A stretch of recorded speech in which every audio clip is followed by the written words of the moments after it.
The preacher's doomsday calendar was wrong except for one date. In the quiet town of Harlan, nestled deep within the Appalachian foothills of eastern Kentucky, a man named Thaddeus Vale once stood atop a rusted grain silo on the edge of an abandoned farm, his arms outstretched beneath a bruised twilight sky. It was the autumn of 1998, and the air carried the scent of damp earth and burning leaves, crisp with the promise of change, or so he claimed. Clad in a long charcoal-colored coat that fluttered like crow's wings in the wind, Thaddeus held aloft a leather-bound journal, its pages filled with intricate diagrams, celestial alignments, and what he called the true calendar of divine reckoning.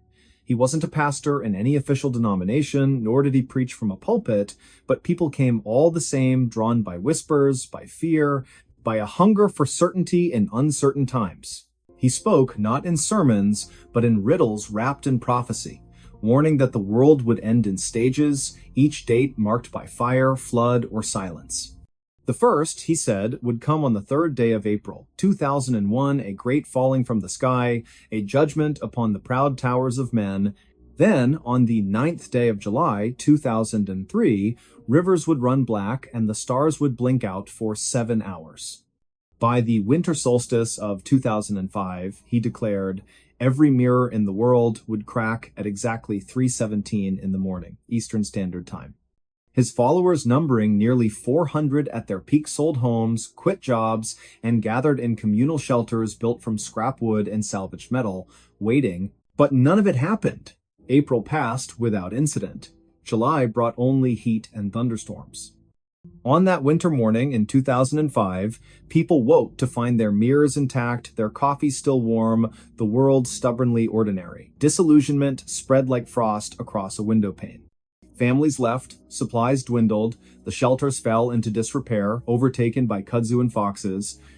Thaddeus himself vanished shortly after, last seen boarding a Greyhound bus bound for Memphis, his journal tucked beneath his arm, his eyes hollow with something between regret and defiance. Before we begin, tell me, where are you listening from and what time is it there? Now, fast forward to the spring of 2023. A young archivist named Elowyn Price, originally from Asheville, North Carolina, though raised mostly in rural Ohio, was sorting through a donation box at the Ossuary Archive in Lexington, a little-known repository for forgotten religious texts and apocalyptic ephemera. Among crumbling pamphlets and hand-drawn star charts, she found it. Thaddeus Vale's journal, its spine cracked, its pages brittle as dried petals.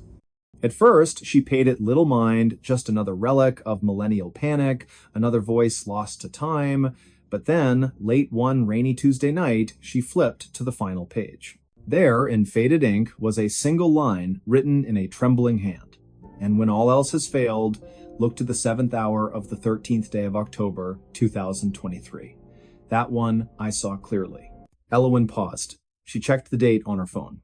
October 13th, 2023, exactly 1 week away. She told no one at first. Not her supervisor, Dr. Calix Renner, a stern man with wire-rimmed glasses who believed fervently in cataloging, not interpreting. Not even her roommate, a folk musician named Jory, who played a battered upright bass and claimed to speak in dreams with dead jazz trumpeters. But she couldn't let it go. There was something about the phrasing, the specificity, the weight of it. It didn't sound like the rambling of a madman. It sounded like a confession. So she began to dig. Thaddeus had based his calendar on a blend of numerology, obscure biblical exegesis, and astronomical cycles, particularly the precession of the equinoxes and the rare alignment of Jupiter and Saturn known as the Great Conjunction. Most of his calculations were flawed, built on misreadings of ancient texts and self-invented ciphers. But this final date, October 13th, 2023, coincided with nothing major in the astronomical record. No eclipse, no meteor shower, no planetary alignment of significance. And yet Elowyn noticed something strange. On that exact day, at precisely 7 o'clock in the evening Eastern Daylight Time, the moon would be at perigee, the closest point to Earth in its orbit, and positioned directly over the central United States. At that moment, the sun would have just set in Harlan, Kentucky. Coincidence? Perhaps. But then she found a second clue.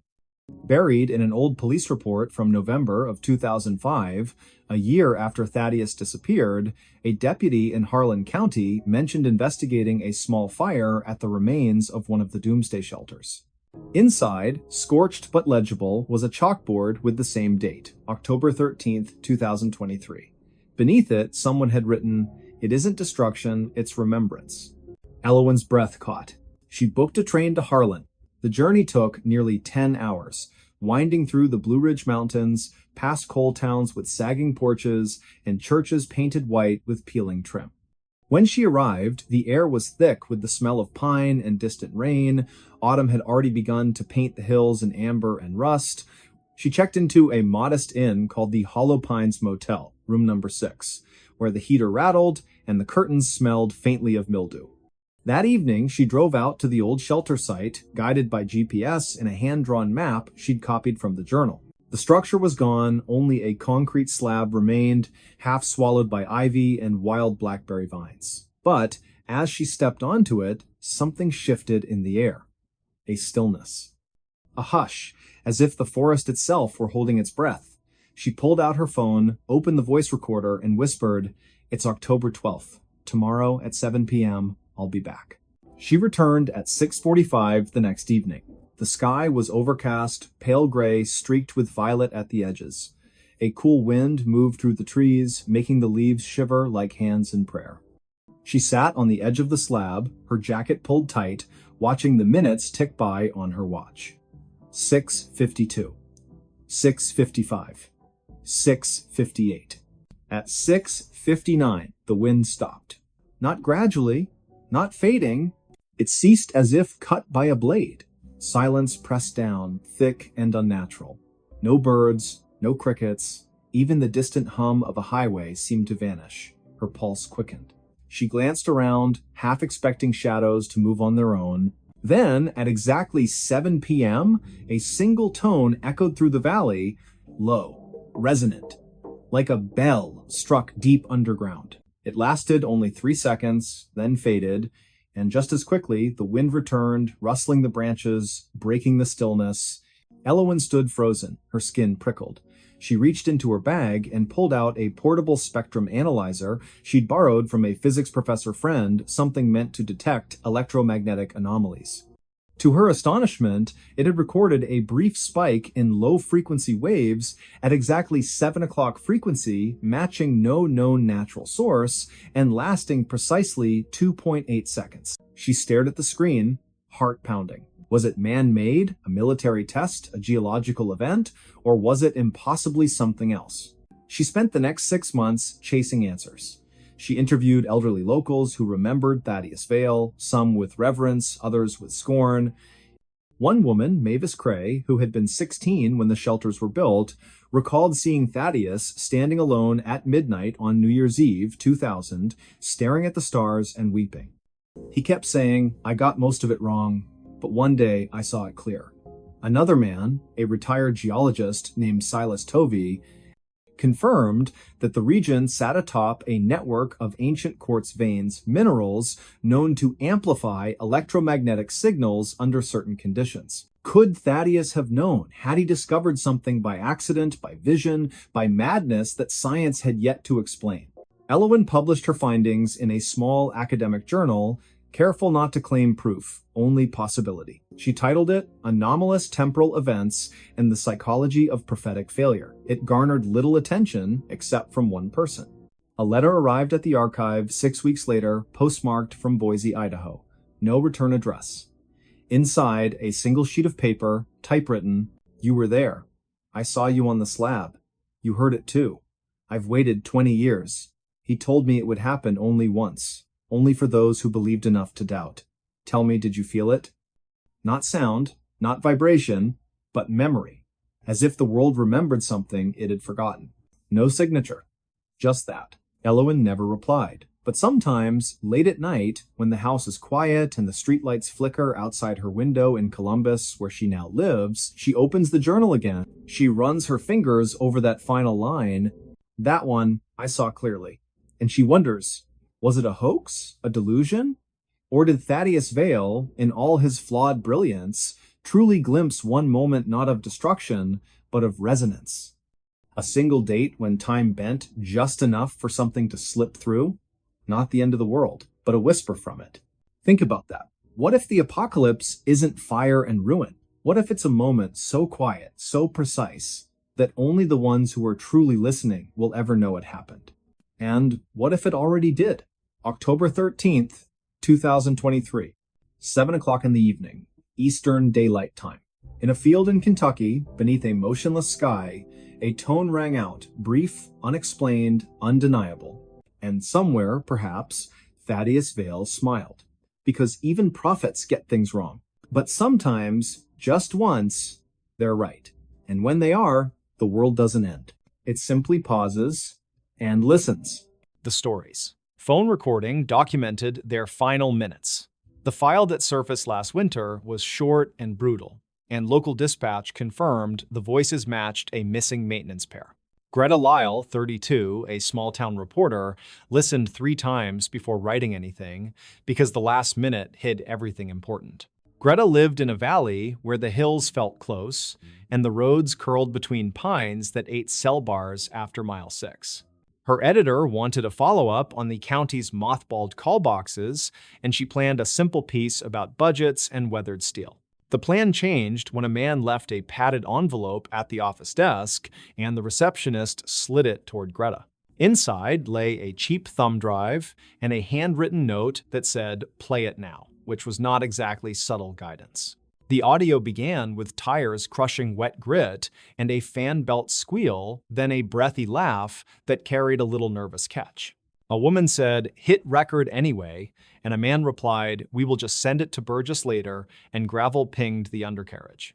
Greta paused there and rewound because archived calls mentioned a supply clerk named Burgess, and the tone was easy routine. Dispatch had logged their crew leaving the yard after lunch, and the destination was a ranger turnout near a decommissioned radio tower. The county named them as Mara Keene, 29, and Colby Ash, 33. Both contract road technicians paid hourly wages. They were fixing marker posts along a flood reroute where tourists kept missing the detour, according to a memo Greta later obtained. She kept a yellow notebook, and she recorded exact timestamps straight from the audio, then cross-matched with the dispatch exit time. Static rose and fell like weak FM, which fit a corridor where the timber wall trapped signals, something locals complain about every spring. The woman on the file spoke again, and her voice changed colors like people do when they feel watched, but pretend they do not. "Do you see that cone?" she asked, and the man said, "Not our brand." Then the truck door chirped, then another small, impatient silence. 2 clicks sounded like metal against plastic, which Greta later matched to the folding rod used to set reflective stakes at bends.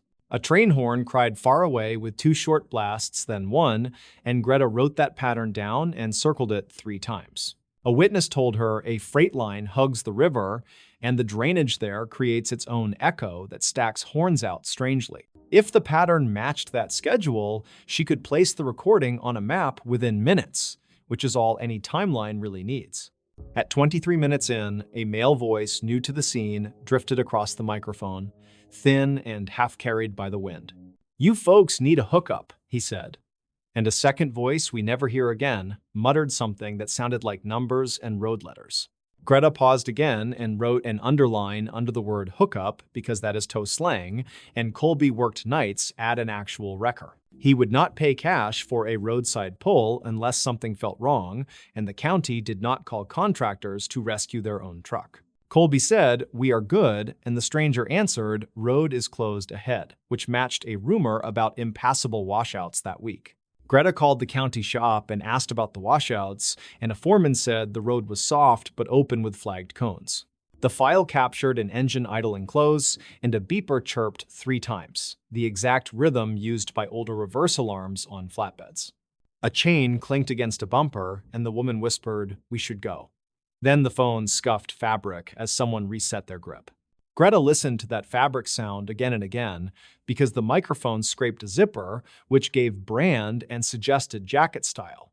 She went to the surplus store and found county-issued windbreakers with chunky metal poles that rasp exactly like the noise at 19. The envelope had no return address, but courier records put it at a copy shop where a camera watched the counter until closing time. The clerk remembered a man with a field jacket and a gray cap, and he bought a single USB stick with cash and no receipt. Greta did not print that part, and she did not share it with anyone besides her editor, because he asked for caution and patience. Instead, she drove the turnout on a weekday afternoon and brought a friend who knew rail schedules. Then they listened at the shoulder. The freight line sang through the ravine, and the horn called twice, then once, and the echo folded back with the same aching cadence. She drew a circle over the map where that sound best fit, then paced off the shoulder and found a rut that bit deep and straight. Down the slope, hidden by alder, lay an abandoned call box faceplate with new screws driven into old holes, clean and too shiny. The county had removed the boxes after a storm in 2019, and crews reported salvage thieves yanking wire for quick cash. Greta photographed the screws and the plate, then noted fresh shoe prints with a square heel that looked like a hardware store special. Her phone had no bars, so she returned to town and requested traffic camera pulls for the nearest intersection where coverage still worked. A state tech sent stills from a ridge camera that framed taillights heading toward the turnout after midday in a light, steady rain. One frame showed a retired tow truck with faded lettering, and the next showed the county pickup tucked behind it like a shy cousin. Greta played the audio again and caught a faint double click at 29, the sound of a handheld radio powering and squelching. That detail mattered because the county monitors one frequency while tow outfits use another, and she recognized the wrong hiss entirely. She interviewed a grocery clerk who stocked drinks near the bin of hand warmers, and he remembered selling 2 sleeves to a road tech. The receipt time sat within 10 minutes of the exit log, and his detail about the jacket patch matched the issued windbreakers perfectly. A bartender at the junction recalled a flatbed guy bragging about his old badge from a volunteer rescue club that folded years ago. He liked to flash it to get lanes cleared, and he kept a coil of chain in the cab, and he always smelled like 2 cycle gas. Greta ran the plate fragments from the ridge stills through a spreadsheet of county surplus auctions, and one number set rang familiar. A retired truck had been sold to a seasonal contractor 5 years back, and that contractor worked grading crews through 3 winters. She asked the yard boss for copies of work orders and found add-ons for road closures that never reached the public board for posting. 3 were billed to a line called Emergency Barricade Verification, which can pass quiet if everyone is cold and trying to go home. Greta returned to the file and let the final minute run without a pause, and the sound tightened like a knot being cinched hard. "Back it down," said the stranger, and another voice said, "Winch." Then the engine strained, then the woman whispered, "No, wait, please." Her phone captured boots on gravel and a hollow shutter like a box panel being struck by a fist, then a clatter of chain settling again. Colby said, "We are leaving," and the stranger replied, "Road is closed." Then something metallic squealed, and the microphone hit the seat. Greta recognized the squeal later when a mechanic showed her a retired foot brake on that model, which locks if someone yanks hard. A second engine revved and then drifted away, and the train horn cried again, which pinned the window tighter than any wristwatch could. The file ended with water, sound, and wind, and then a barely audible sentence that a lab enhanced for the sheriff before the case closed. A female voice whispered, "He is not alone," which fits the bartender story, and one traffic still that shows a second vehicle tailing the flatbed. Greta never wrote the name of the contractor who later died in a solo wreck on a dirt connector above the timberline in early spring. The county cited the company for unpermitted closure devices, and a civil suit settled quietly after an insurance review and sealed filings. The recording was cited in the settlement as contemporaneous documentation, which means the phone created a timeline that prosecutors trust completely. It helped link unreported cones, a counterfeit call box faceplate, and an old truck beeper that chirped a signature 3-note pattern. Greta visited the turnout one more time when the snow melted, and she stood where the ruts cut dark through the alder roots. She listened for horns and for chain, and she watched the waterline move, and she wrote names she would never print anywhere.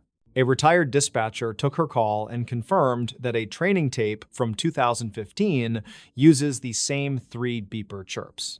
It teaches rookies to ignore unauthorized closures unless a county badge verifies, because anyone can buy cones and a safety vest. Greta asked him what he remembered most from long nights watching a map blink, and he said mistakes always make more sound than luck. He said a good tech marks those sounds. Then he asked if she could hear her own pencil scratching when she replayed the last minute.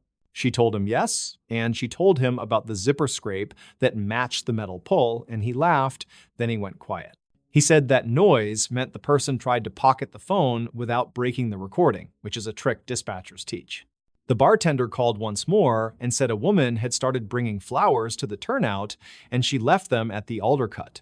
He asked if Greta thought the woman was family, and Greta said she did not know and that strangers honor strangers more than most. The editor killed 2 paragraphs about the towing club because it would invite noise, and he preferred the clean arc of small clues. Greta agreed, because the point was not a club or a badge or a wreck, but the way ordinary objects built a clear end. She listened one last time and heard something she had missed, which happens when minds want answers and forget to trust the quiet. The very first second carried a shy sigh like people make when they press record and pretend they are not scared of new evidence. Greta printed that detail and moved it near the top, and she explained that simple acts create proof that survives strangers and storms. She never used the word hero, and she never used wild language, and she left the title to her editor, who kept things plain. When the story ran, the county announced a permanent fund for roadside beacons that log closures to a public map without excuses. Visitors call it the green light board, and techs call it the quiet wall, and the valley calls it the keen rule. Greta keeps the thumb drive in a small drawer, and she checks the timestamps now and then, and they have not changed.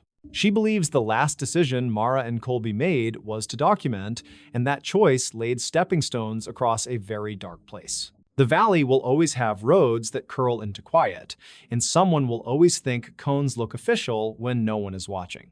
She writes that the recording made their last minutes heavier than memory, which fades and bends, and lighter than rumor, which never ends.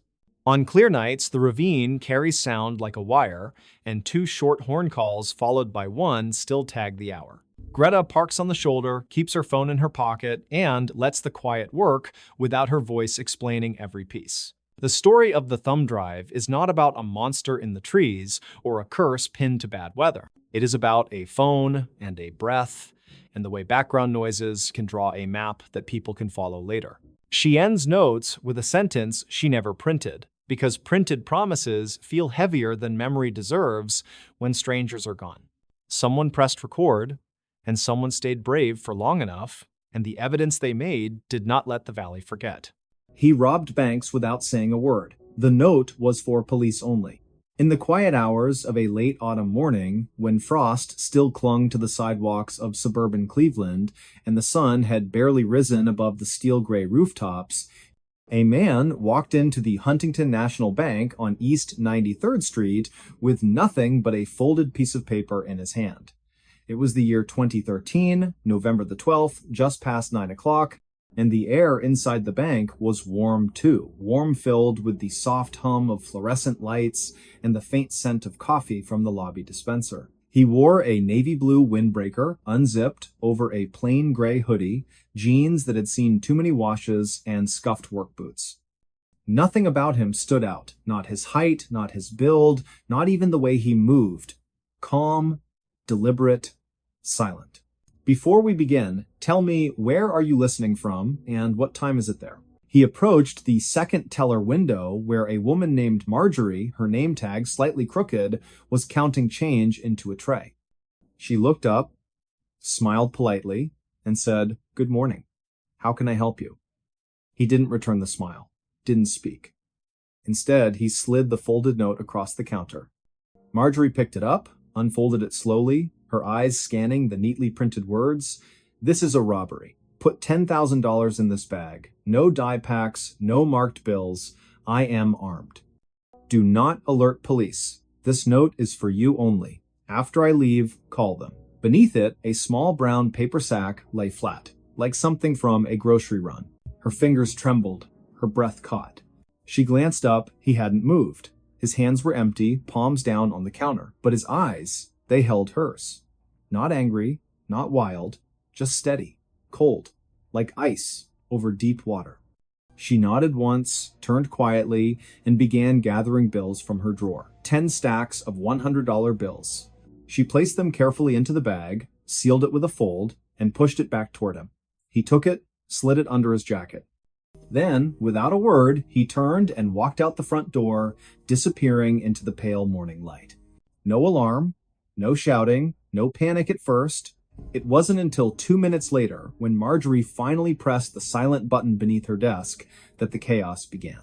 Police arrived within 4 minutes, officers Reyes and Holloway from the 5th District rolling up in a marked cruiser, lights flashing, but sirens off. By then, the man was gone, vanished.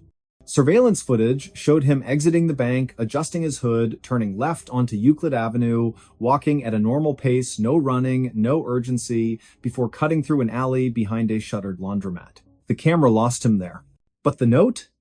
The note remained, and it would become the thread that unraveled one of the most peculiar bank robbery sprees in modern American history. His name was Thaddeus Vale. Born in 1987 in Youngstown, Ohio, a rusted city where factories once roared but now stood silent, skeletons of steel and brick overtaken by weeds and time.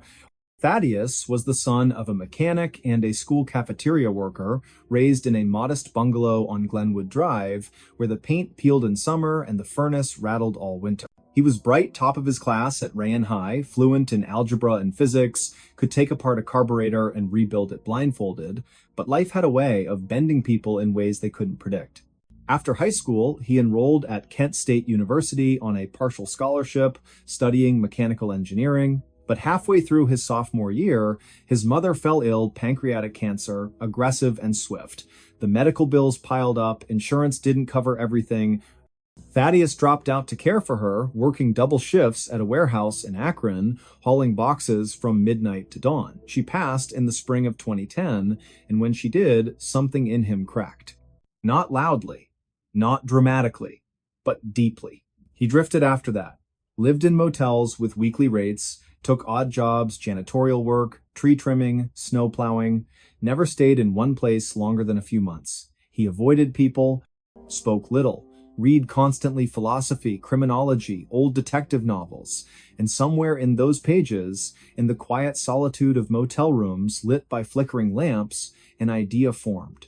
If banks were machines, then perhaps they could be manipulated like any other mechanism. Clean, precise, no violence, no hostages, just a message, a demand, a transaction. And so, in the fall of 2013, Thaddeus Vale began his campaign.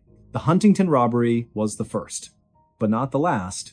3 days later, on November the 15th, another note appeared, this time at a PNC branch in Parma, Ohio. Same handwriting, same calm, chillin' tone, $10,000. In cash. No tricks. I will not harm anyone, but I am armed. Leave the money in the bag, walk away, call police when I'm gone. Again, no words spoken. Again, the teller complied.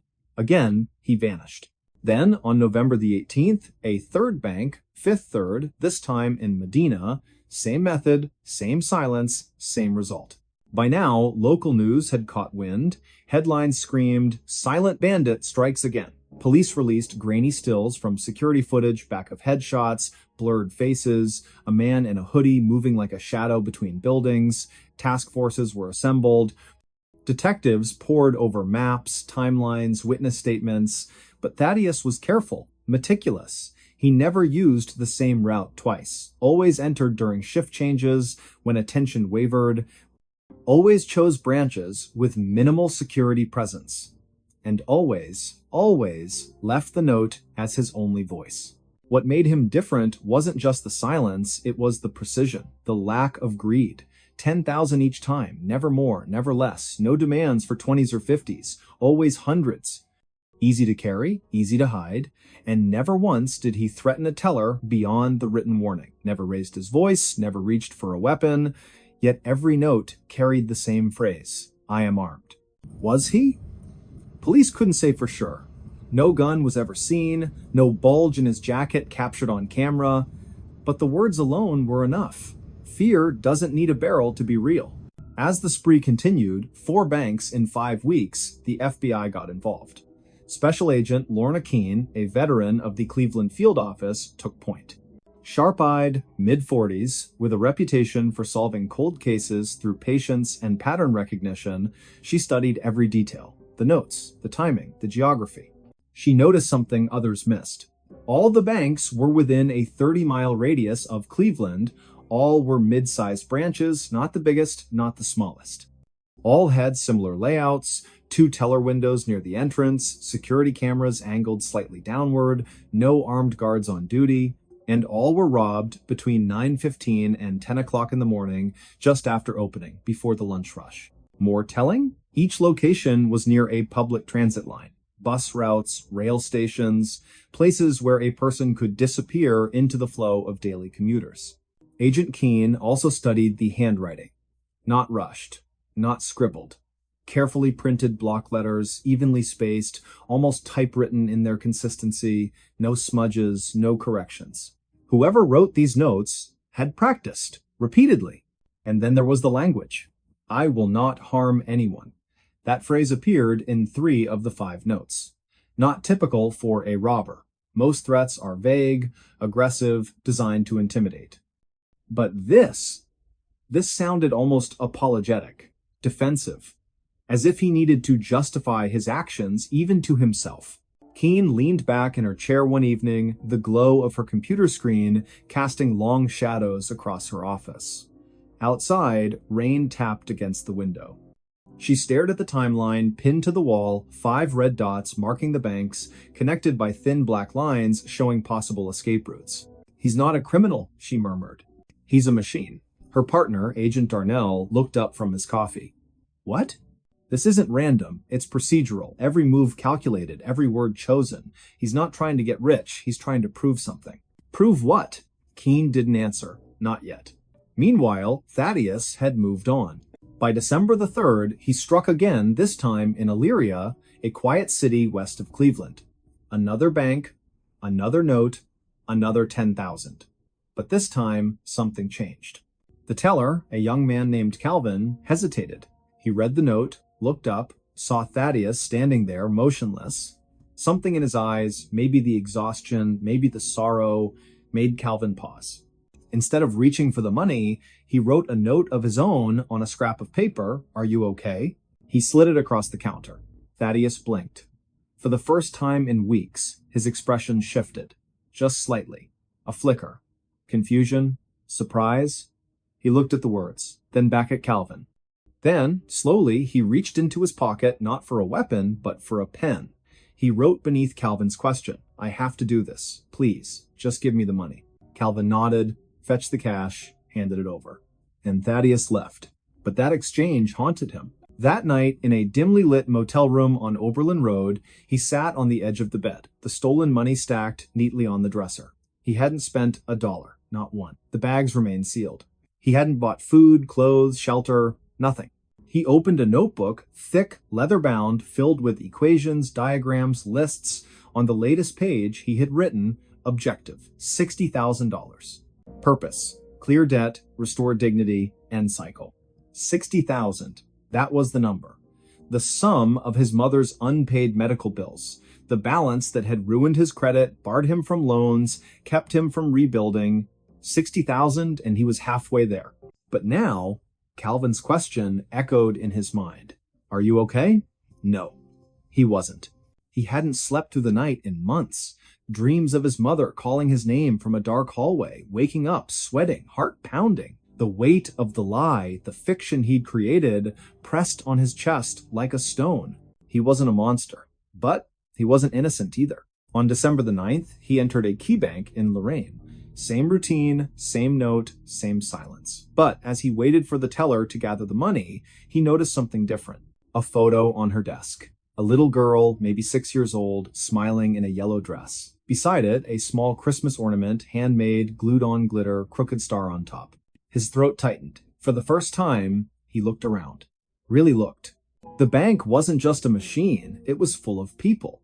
A man in a suit tapping his foot, waiting to deposit a paycheck. An elderly woman struggling with her purse. A janitor mopping the far corner, humming softly. These weren't cogs, they were lives. And he was disrupting them. When the teller handed him the bag, he didn't take it immediately. He stared at it. Then at her. Her name tag read Nadia. She gave a small, nervous nod. He whispered so low, only she could hear, "I'm sorry." Then he turned and walked out. But not far. He didn't go to the alley. Didn't vanish. Instead, he sat on a bench outside a gas station half a block away, the bag at his feet, his head in his hands. 20 minutes later, Officer Reyes, same officer from the first robbery, pulled up, responding to a call about a suspicious person. He recognized the description. Hoodie, windbreaker, sitting still. He approached slowly, hand near his sidearm. "Sir, you all right?" Thaddeus didn't look up. "I robbed 5 banks," he said, voice hollow. "The money's in the bag. I didn't spend it. I want to turn myself in." Reyes froze. "You what?" "I have the notes. Everything. I'll cooperate. Just don't shoot me." And just like that, it was over. Back at the station, Thaddeus was processed quietly. No cuffs at first, no shouting. When Agent Keene entered the interrogation room, she studied him for a long moment. "You're not what I expected," she said. He looked up. "I'm not who I thought I was either." She Saturday, "Why? Why do this?" He exhaled. "To pay my mother's debts, to stop feeling like a failure. I thought if I could fix that one thing, maybe I could start over." And the silence? I didn't want to scare anyone. I didn't want to hurt anyone. Words, they can make things worse. But a note, you can read it, decide how to respond, gives people control. Keene leaned forward. "You wrote, 'I am armed every time.' Were you?" He hesitated, then shook his head. "No, I wasn't. But I knew they'd believe it. Fear works faster than truth." She nodded slowly. "You're smarter than most people who do this.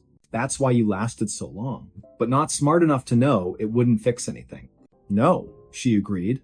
"Money rarely does." The case made national headlines. The silent bandit surrenders. Note-writing robber claims he just wanted to be free. Some called him a criminal, others a tragic figure. A man broken by a system that offered no second chances. At trial, in March of 2014, Thaddeus pleaded guilty to 5 counts of bank robbery. The judge, a stern woman with silver hair and tired eyes, listened to his statement. "I made a choice," he said, voice steady but quiet. "A wrong one.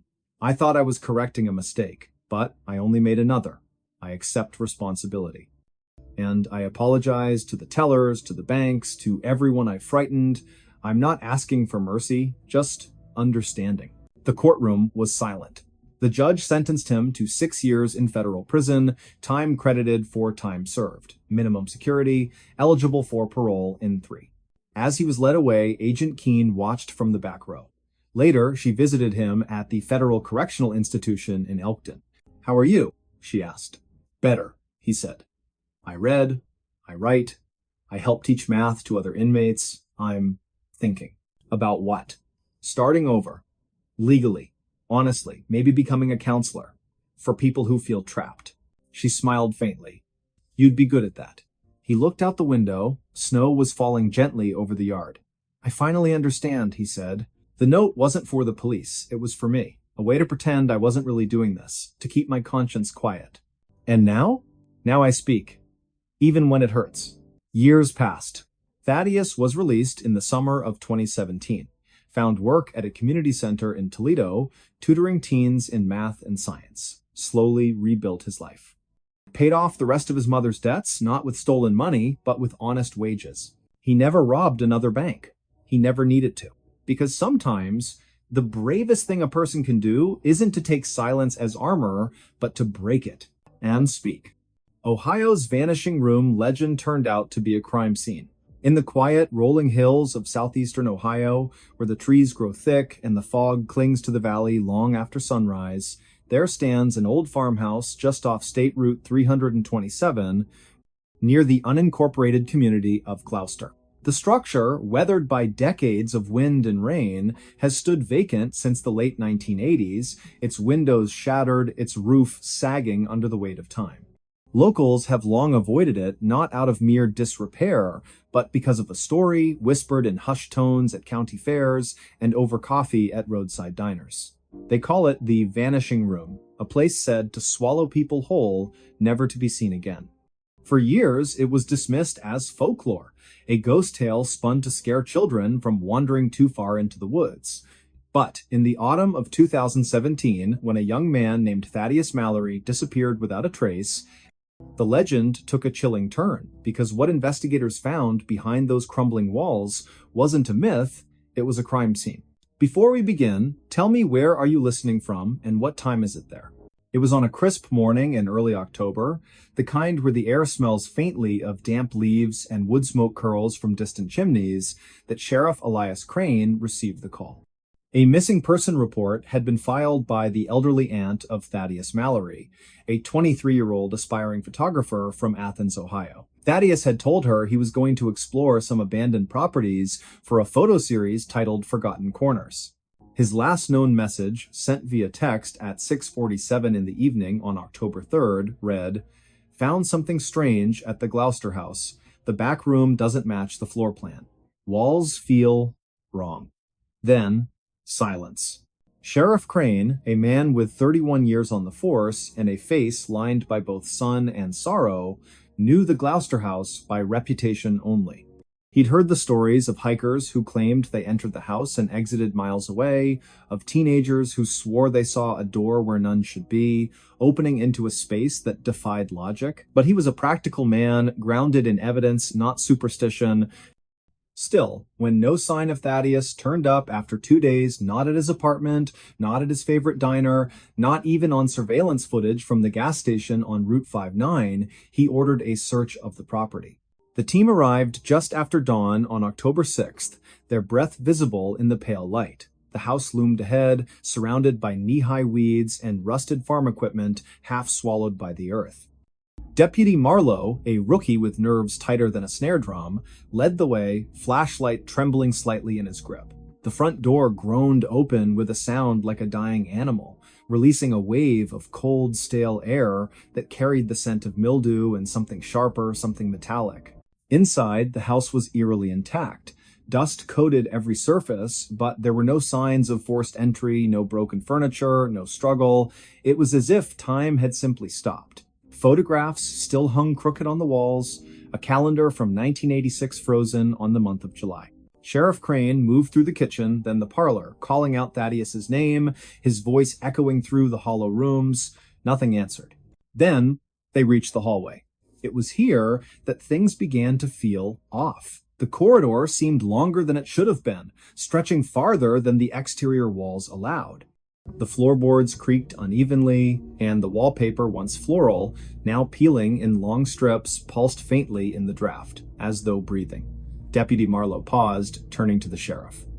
"Sir, did we pass that door before?" he asked, pointing to a narrow paneled entrance on the left. Crane frowned. He didn't remember it. They opened it. Beyond lay a small room no more than 10 feet by 12, but everything about it felt unnatural. The ceiling sloped downward at an impossible angle, though the house outside had a flat roof. The walls were covered in crude symbols, drawn in what later tests would confirm as human blood, layered over decades. And in the center of the floor, a circle had been etched into the wood, filled with ash and bone fragments. Most disturbing of all, the room had no window, yet a faint greenish light seemed to emanate from the corners, flickering like old television static. Sheriff Crane's radio crackled. "We've got movement on thermal," came the voice of Officer Lyle, stationed outside. "Two figures, inside the house. One near the back hall. The other, sir. The second heat signature is coming from inside the west wall." Crane turned slowly, flashlight beam cutting through the dust. There was no west wall in this room, it faced north. His pulse quickened. He stepped toward the northern wall, pressing his palm against the plaster. It gave slightly, like soft clay. He pushed harder, and his hand sank through. He yanked it back with a gasp. The hole sealed itself instantly, leaving no mark. "This isn't possible," Marlowe whispered, backing away. "This isn't real." But it was real.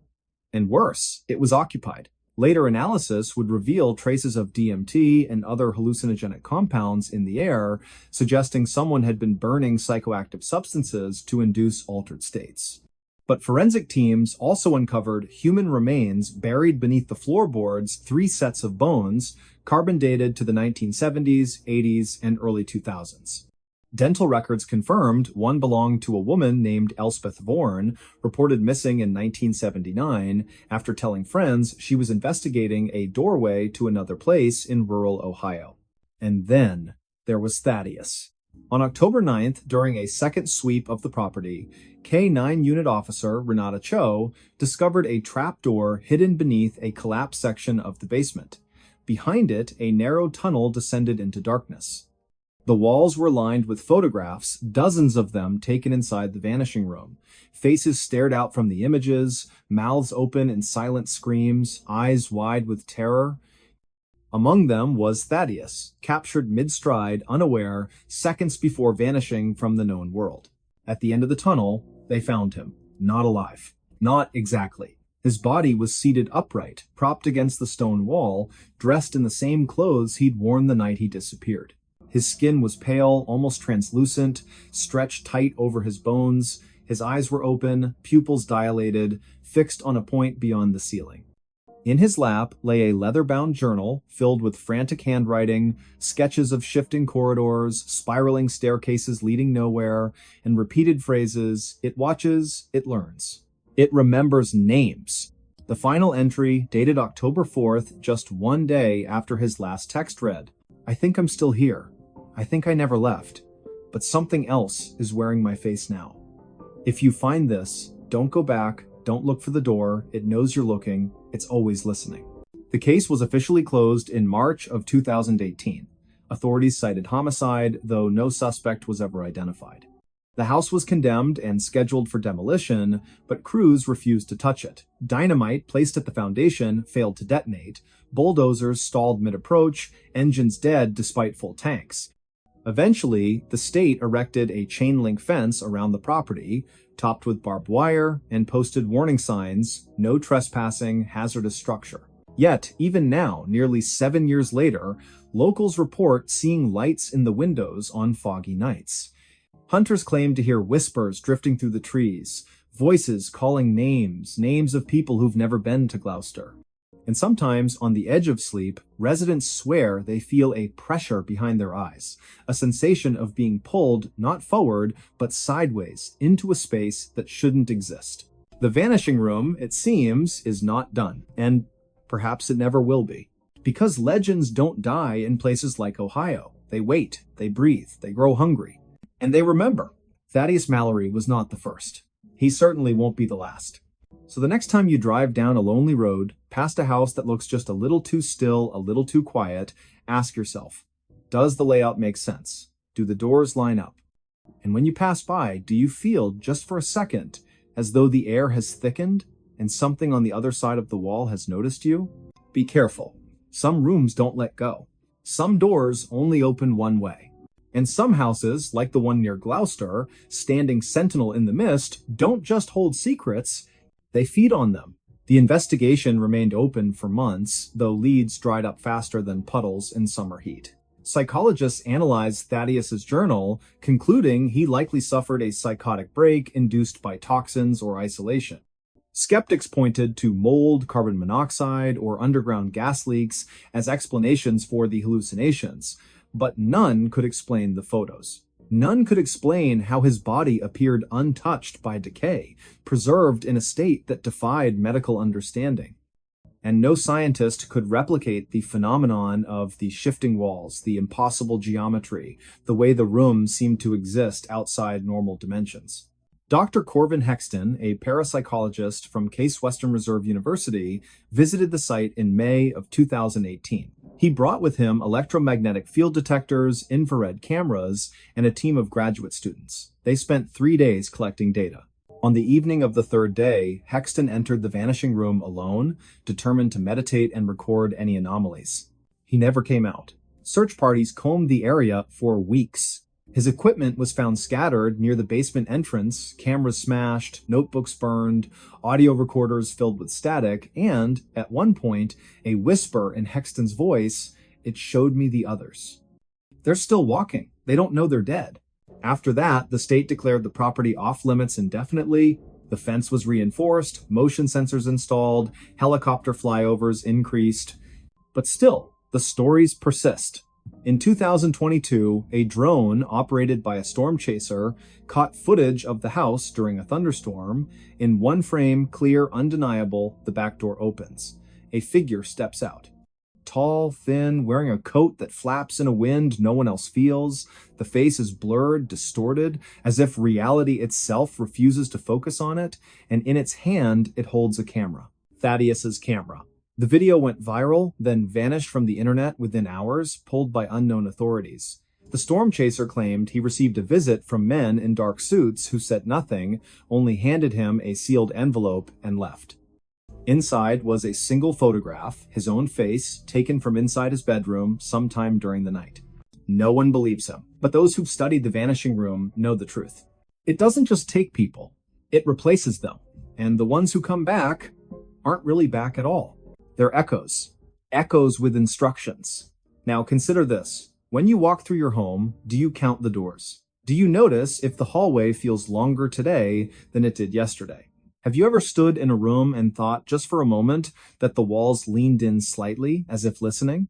Because somewhere, deep in the heart of Ohio, a room waits. A room with no right to exist. A room that remembers every footstep, every breath, every name spoken within its walls. And if you listen closely, on the very edge of silence, you might hear it. Not a creak, not the wind, but a whisper calling yours.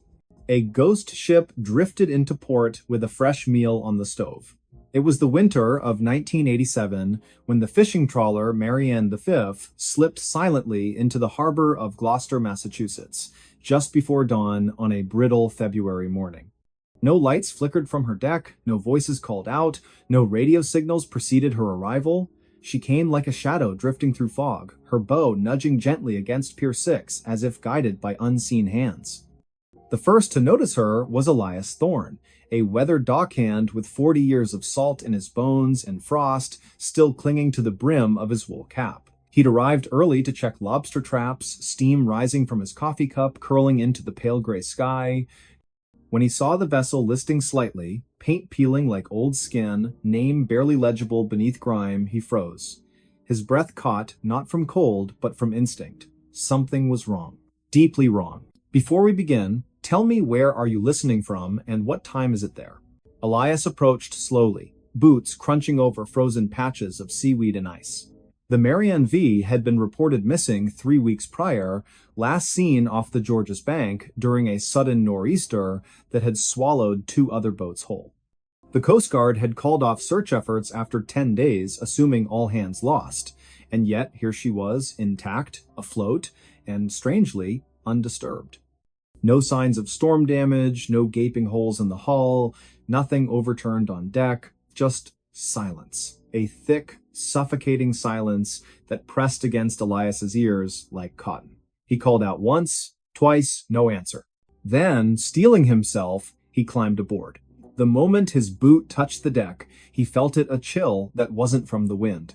It coiled up from the wood beneath him, sharp and unnatural, as though the ship itself were holding its breath. He moved toward the wheelhouse. The door hung open, swaying slightly with the motion of the tide.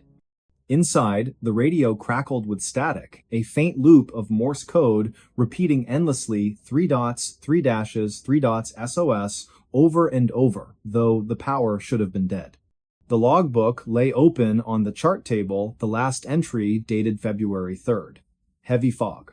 Currents erratic. Can't see land. Something in the water. The handwriting grew jagged, frantic, as if written under duress. Elias flipped back a few pages. Earlier entries spoke of routine hauls, calm seas, even jokes about Captain Rourke's terrible stew. But then, around January 28th, the tone shifted. Crew restless. Emery claims he saw lights beneath the surface, not bioluminescence, too steady, too deep. Emery Vale, third mate, quiet man from inland Maine who rarely spoke unless spoken to. He'd joined the crew only 2 months prior, replacing a man who'd quit mid-season, saying the boat felt haunted. Emery hadn't believed in ghosts, or so the others said. But his journal, found later tucked inside a duffel bag below decks, told a different story. Elias descended the narrow metal stairs into the galley, flashlight beam trembling in his grip, and there, on the cast iron stove, sat a pot, still warm. Steam curled lazily from its cracked lid, carrying the scent of onions, potatoes, and something meaty beef, maybe, or pork. A spoon rested against the rim, crusted with congealing gravy.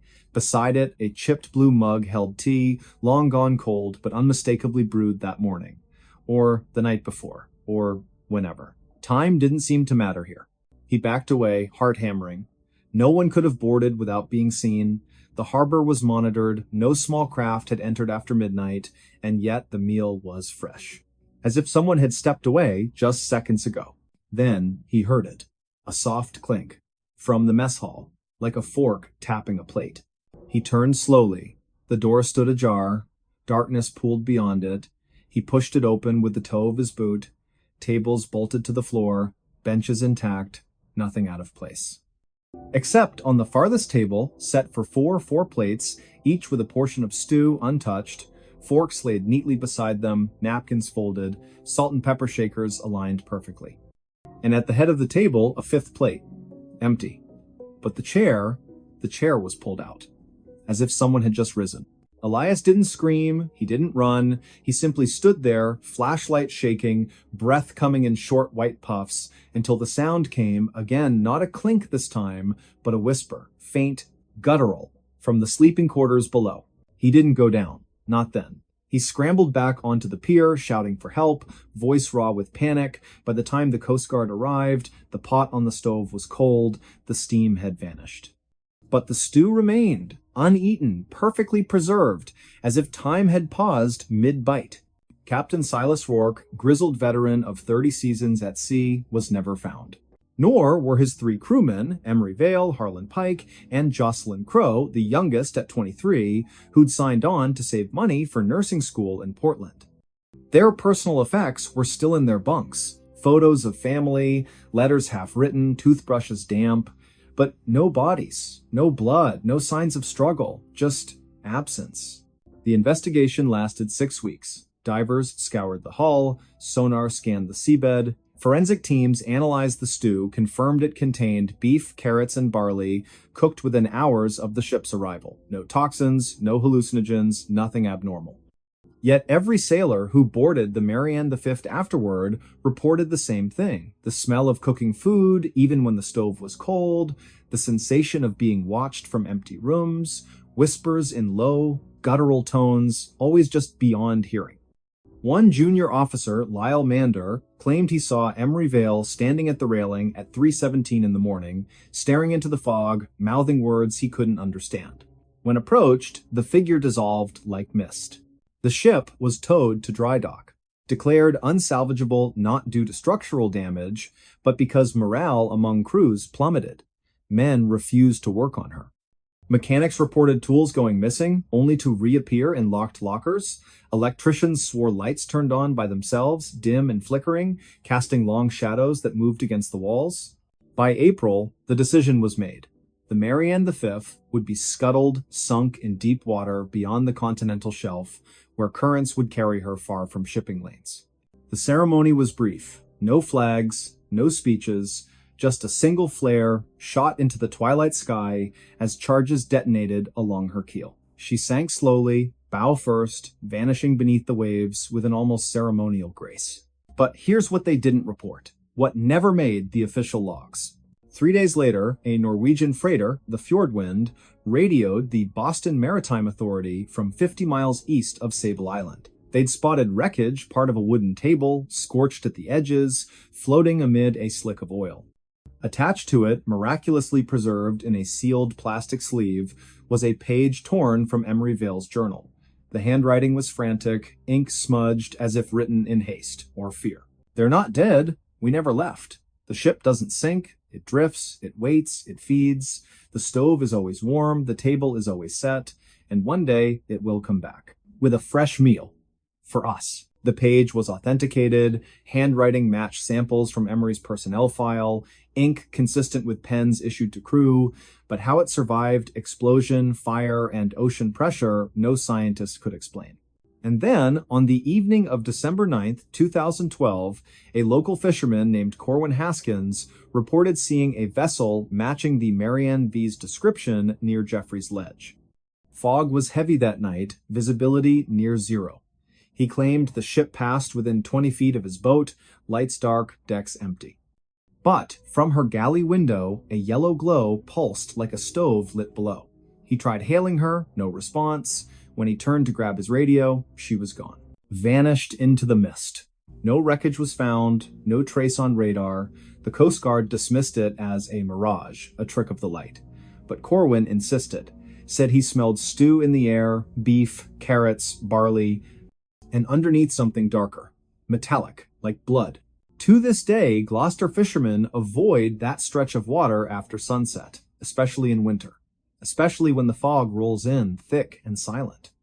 Some say if you listen closely on still nights, you can hear the Morse code 3 dots, 3 dashes, 3 dots echoing from beneath the waves. Others claim to see a faint glow beneath the surface, drifting with the current like a lantern in the deep. And every year, around February 10th, a single bouquet of wilted wildflowers appears on the railing of Pier 6.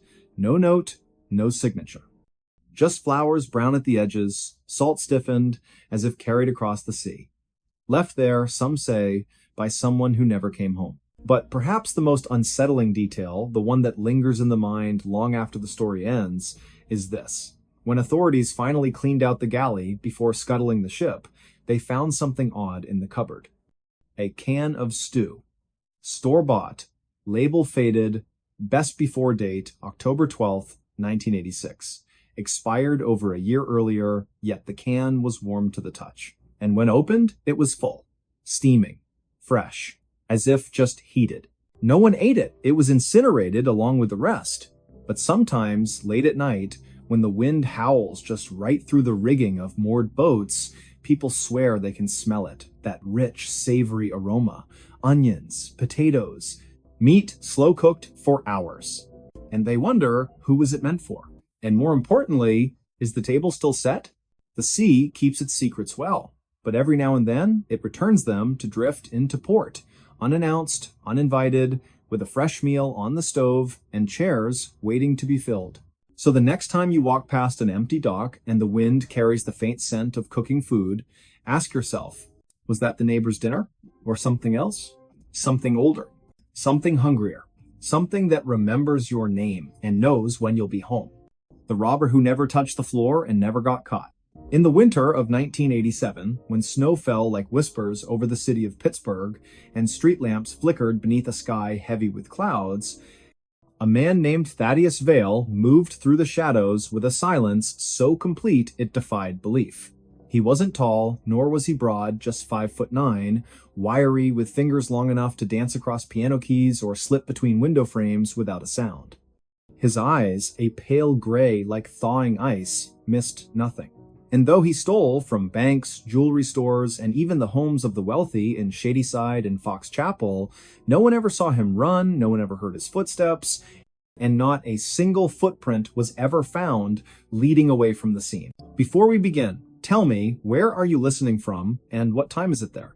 It started on a night thick with fog, the kind that clung to coat collars and muffled the distant wail of trains along the Monongahela River. The date was December 18th, just 3 days before Christmas. The First National Trust on Fifth Avenue had closed at 5, its vault sealed, alarms armed, security guards patrolling in pairs. Yet, by 10 past 2 in the morning, someone had bypassed every system without tripping a wire, without leaving fingerprints, without setting off motion detectors calibrated to sense the flutter of a moth's wing. What they found the next morning chilled the blood of the manager, a man named Harlan Wexford, who arrived at 6:30 sharp with coffee steaming in a paper cup. The front door was locked. The glass unbroken, the alarm panel glowed green, fully operational.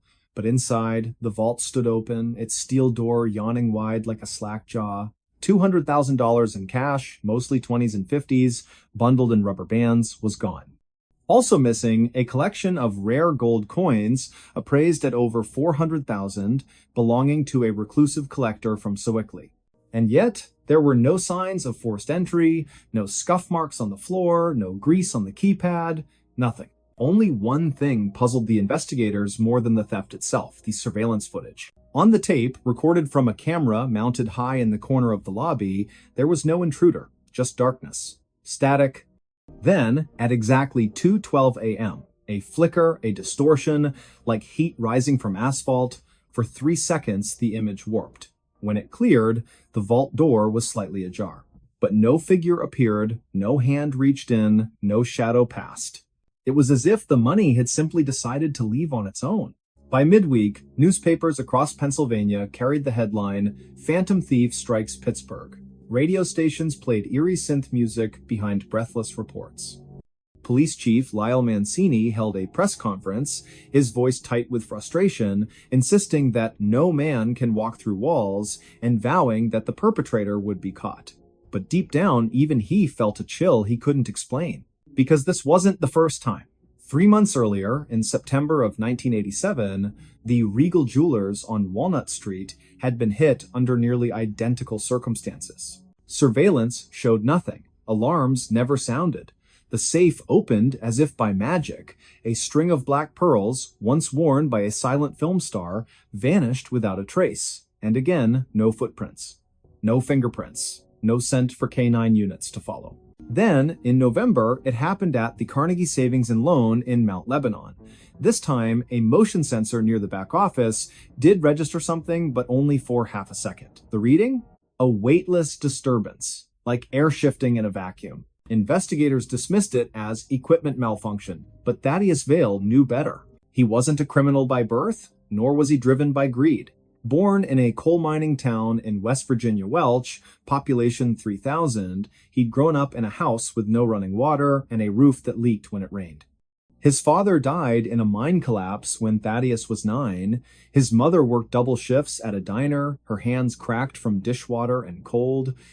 By the time he was 16, he'd taught himself to pick locks, not because he wanted to steal, but because he needed medicine for his younger sister, Lyra, who suffered from seizures doctors said were nervous in origin and expensive to treat.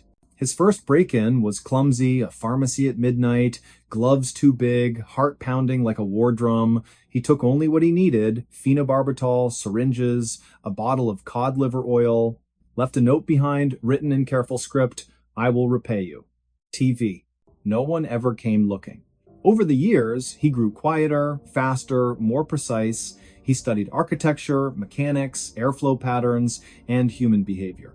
He learned how to move without displacing air, how to step where pressure sensors weren't calibrated, how to exploit blind spots in infrared fields. But his greatest skill, his secret, was not technology. It was timing. Thaddeus didn't walk during heists. He floated. Not literally, of course, but close enough to fool machines, cameras, and instincts alike. Through a combination of controlled breathing, muscle relaxation, and an almost meditative state of balance, he could reduce his physical impact to near zero. He wore custom shoes lined with aerogel foam, lighter than air, insulating, silent. His clothing, tailored from a blend of synthetic fibers used in aerospace gear, absorbed light and muffled sound. He moved in rhythm with the building's natural vibrations, the hum of HVAC systems, the creak of settling beams, so that his presence became part of the background noise. And he never touched the floor. Not directly. Instead, he used a technique he called shadow stepping, placing each foot on the very edge of tiles, where grout met wall, or balancing on the lip of a baseboard, distributing his weight across multiple micropoints. In some cases, he'd enter through ventilation shafts, descending slowly on ropes made of braided Kevlar thread, thin as spider silk, strong as steel. He'd hang suspended above carpets, vaults, marble floors reaching down, with tools shaped like fishing rods to retrieve items without ever grounding himself. To the world, it seemed impossible. To him, it was survival. By early January of 1988, the FBI had assigned Agent Rhoda Keene to the case. A veteran of white-collar crime divisions, she'd transferred from Quantico after solving a series of art thefts in New Orleans using behavioral profiling.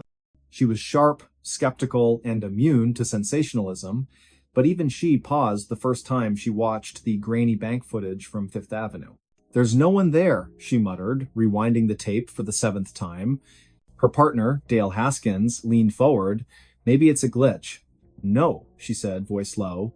"Look at the dust motes. See how they shift right before the vault opens? Something passed through. Something quiet." They began cross-referencing all previous unsolved thefts in the region. 8 in total, dating back to 1984. All shared the same pattern: no entry, no exit, no evidence.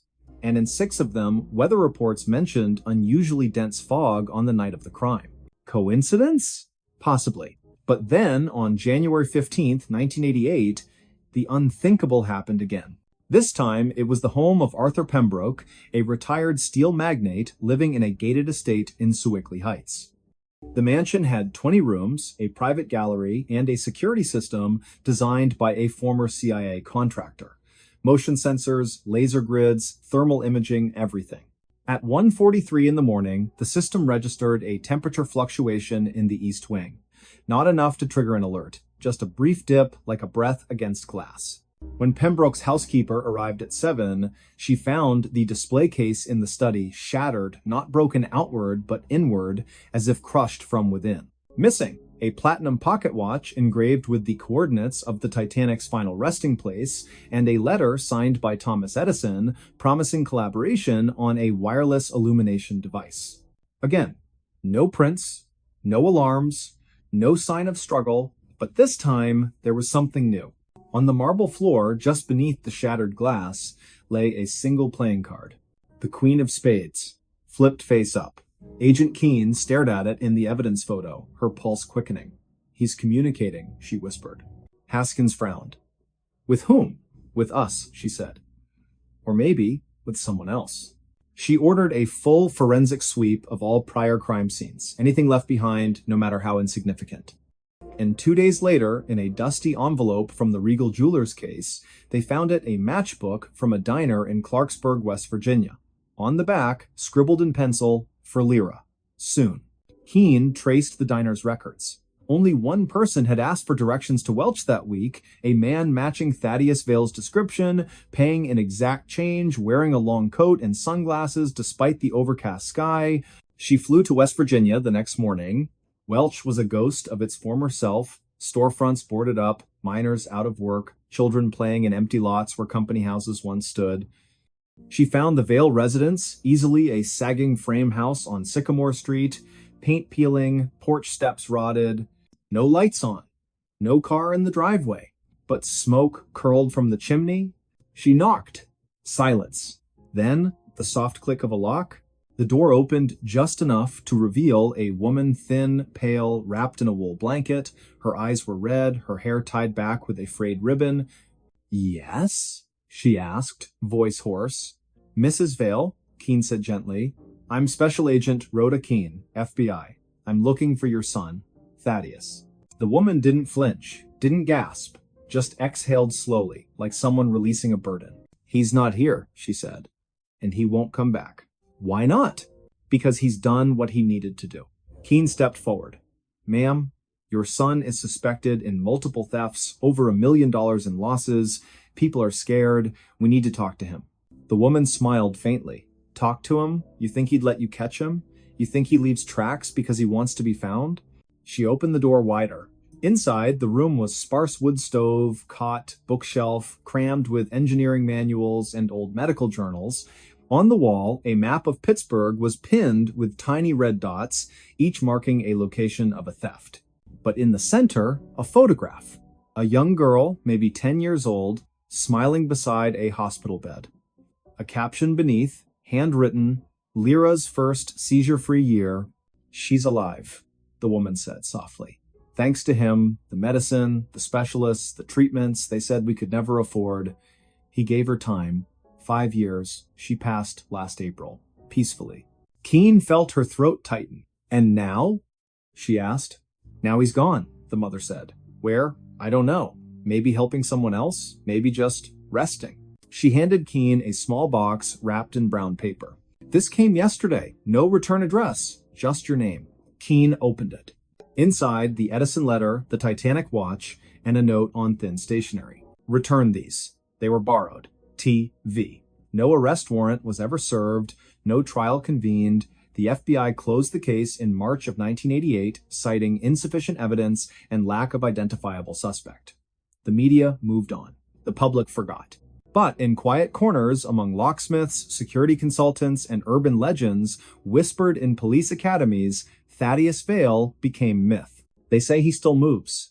On nights when fog rolls in from the rivers, when the wind carries the scent of coal and frost, some claim to see a figure drifting past windows, never casting a shadow, never making a sound. They say he doesn't steal anymore. They say he helps. A wallet returned to a college student who lost it on the T. A stack of bills slipped under the door of a family facing eviction. A prescription filled anonymously at a pharmacy in McKeesport. And sometimes, if you look closely at the snow-covered ground after such events, you'll notice something strange. No footprints. Just the faint impression of edges like someone walked on the very border of the world, never quite landing, never touching, never caught, and perhaps never meant to be. Divers opened the hatch, the crew was gone, the clocks still ticking. The cold Atlantic wind howled across the surface of the water, slicing through the pre-dawn darkness like a blade. Waves rose and fell in uneven rhythm, their crests flecked with foam under a sky still clinging to stars. It was early morning, just past 4 o'clock, on the 7th day of March in the year 1987, the U.S. Coast Guard cutter Vigilant had been dispatched from Port Canaveral after an automated distress signal flickered to life from the coordinates of the Stella, a private research vessel registered out of Norfolk, Virginia. No voice transmission followed, only the repeating pulse of a Mayday beacon, weak but persistent, like a heartbeat fading beneath ice. Before we begin, tell me, where are you listening from, and what time is it there? By the time the boarding team reached the hull of the Stella, the sea had grown restless. Lieutenant Thaddeus Vale, a seasoned maritime investigator with the Coast Guard Search and Rescue Division, stood at the edge of the deck, gripping the rail as the swell lifted the cutter sideways. His breath came in short clouds, his eyes scanning the silent silhouette ahead. There were no lights aboard, no movement, just the creak of metal and the groan of stressed rivets echoing from within the darkened superstructure. "Something's wrong," muttered Petty Officer Lorne Kestrel, adjusting his helmet cam. He was younger, sharp-eyed, with a nervous energy that flared whenever silence stretched too long. No response to radio hails. No crew on deck. Not even a flare. Thaddeus didn't answer. He stepped forward, boots clanging against the gangplank as it settled onto the research vessel's main deck. The air smelled of salt, yes, but underneath, something sharper. Metallic, like old wiring or scorched insulation. He paused, hand resting on the hatch handle. It was warm, not from the sun hadn't risen yet, but from within. Heat radiated faintly through the steel, unnatural for a ship adrift in 38-degree Fahrenheit waters. He glanced back once. The rest of the team waited behind him, Kestrel, Ensign Marin Voss, and Medic Darren Cope. All wore full gear, thermal suits, respirators, sidearms. Protocol dictated caution when vessels went silent. But this wasn't just silent, this was absent, as if the world had exhaled and the Stella had been forgotten in the breath. With a slow turn, Thaddeus pulled the hatch open. A rush of stale, overheated air poured out thick with the scent of ozone and something vaguely sweet, like burnt sugar. The corridor beyond was dimly lit by emergency strips along the floor, casting long shadows up the walls. Panels hung loose from the ceiling, wires dangling like roots torn from soil. And then, there it was. The sound. Faint, rhythmic, almost musical. Clocks. Dozens of them. Hundreds. Mounted on bulkheads, bolted to consoles, taped to lockers, analog dials spinning, second hands ticking in erratic unison. Some moved forward, others backward. A few stuttered, frozen between seconds. Digital displays blinked in red, dates flashing nonsensically. January 3rd, 2005. July 9th, 1999. November 1st, 1973. None matched the current date, none made sense. But the crew gone, No bodies, no signs of struggle, no blood, no personal effects scattered. Everything was in place. Coffee cups half filled, logbooks open mid-sentence, jackets hanging neatly on hooks. A thermos sat on the galley table, still warm. Beside it, a pair of gloves' fingers curled as if recently removed. And yet, no one. Ensign Voss knelt beside a wall panel, her gloved fingers brushing over a cluster of clocks wired together with copper thread. "These aren't standard issue," she said, voice tight. "They're not even from the same manufacturer. Some look homemade." Darren Cope moved toward the sleeping quarters, door ajar, bunks made, pillows flattened, as though someone had just risen. He checked the head, the mess hall, the engine room, all empty. "It's like they vanished," he whispered. "Just stepped out of their lives." Thaddeus walked deeper into the vessel, drawn toward the central lab. That's where the heat intensified. The door was sealed shut, reinforced with a manual latch on the outside. He hesitated. Then, with a grunt, he turned the wheel and pushed. Inside, the temperature climbed near 110 degrees. Rows of monitors lined the far wall, all dark except one, a single screen glowing with shifting waveforms, pulsing in time with the ticking from the hallway. In the center of the room stood a cylindrical chamber, roughly 6 feet tall, constructed of polished steel and glass. It hummed softly, a low frequency vibrating through the floor. Wires snaked from its base into a junction box labeled Temporal Feedback Array. Do not disconnect. Thaddeus approached slowly. On the console beside the chamber, a logbook lay open. The last entry read, March 6th, 1987, final test initiated at 2200 hours. Field stabilized at 0.87 terahertz.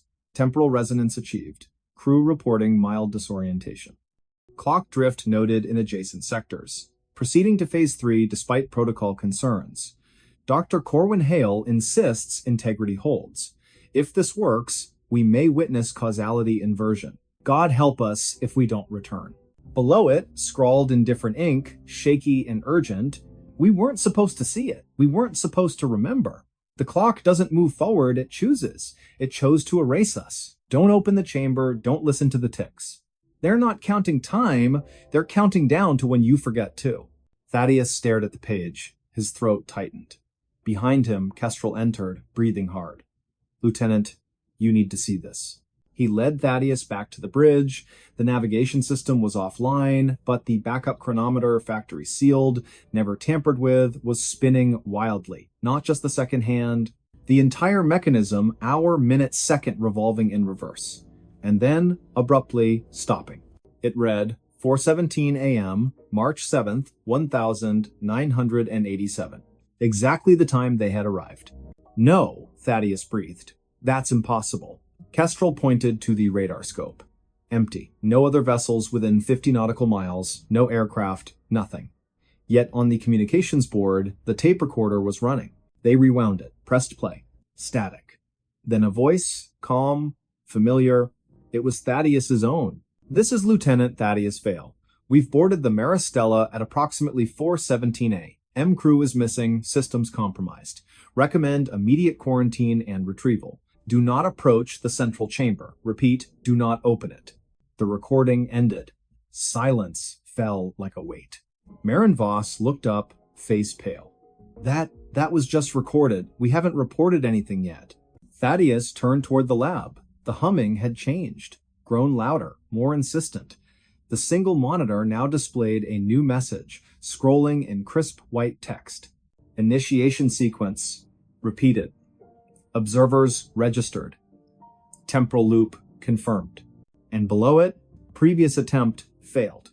This cycle must succeed. Darren backed away, shaking his head. "We weren't the first ones here, were we?" Thaddeus didn't answer. He remembered the thermos, the gloves, the warmth. Someone had been here moments before, or someone would be, and they'd left clues, warnings, for themselves. Because if time wasn't linear, if the past and future could bleed into the present, then perhaps they weren't rescuers. Perhaps they were echoes. Back in the lab, the chamber began to vibrate. A thin crack appeared in the glass.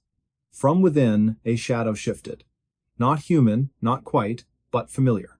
As if seen in a dream, or remembered from a photograph taken years ago. And then the clock stopped. Every single one.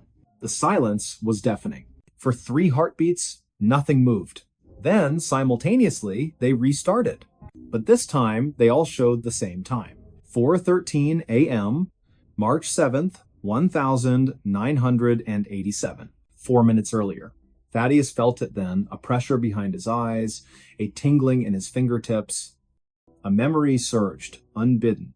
Standing on this very deck, gripping the hatch, hearing Kestrel say, "Something's wrong," as if for the first time, only he hadn't remembered that before.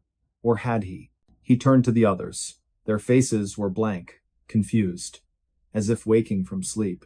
"What? What are we doing here?" Marin asked, blinking rapidly. "We just arrived," Kestrel said, stepping forward. No response to radio hails, no crew on deck, not even a flare.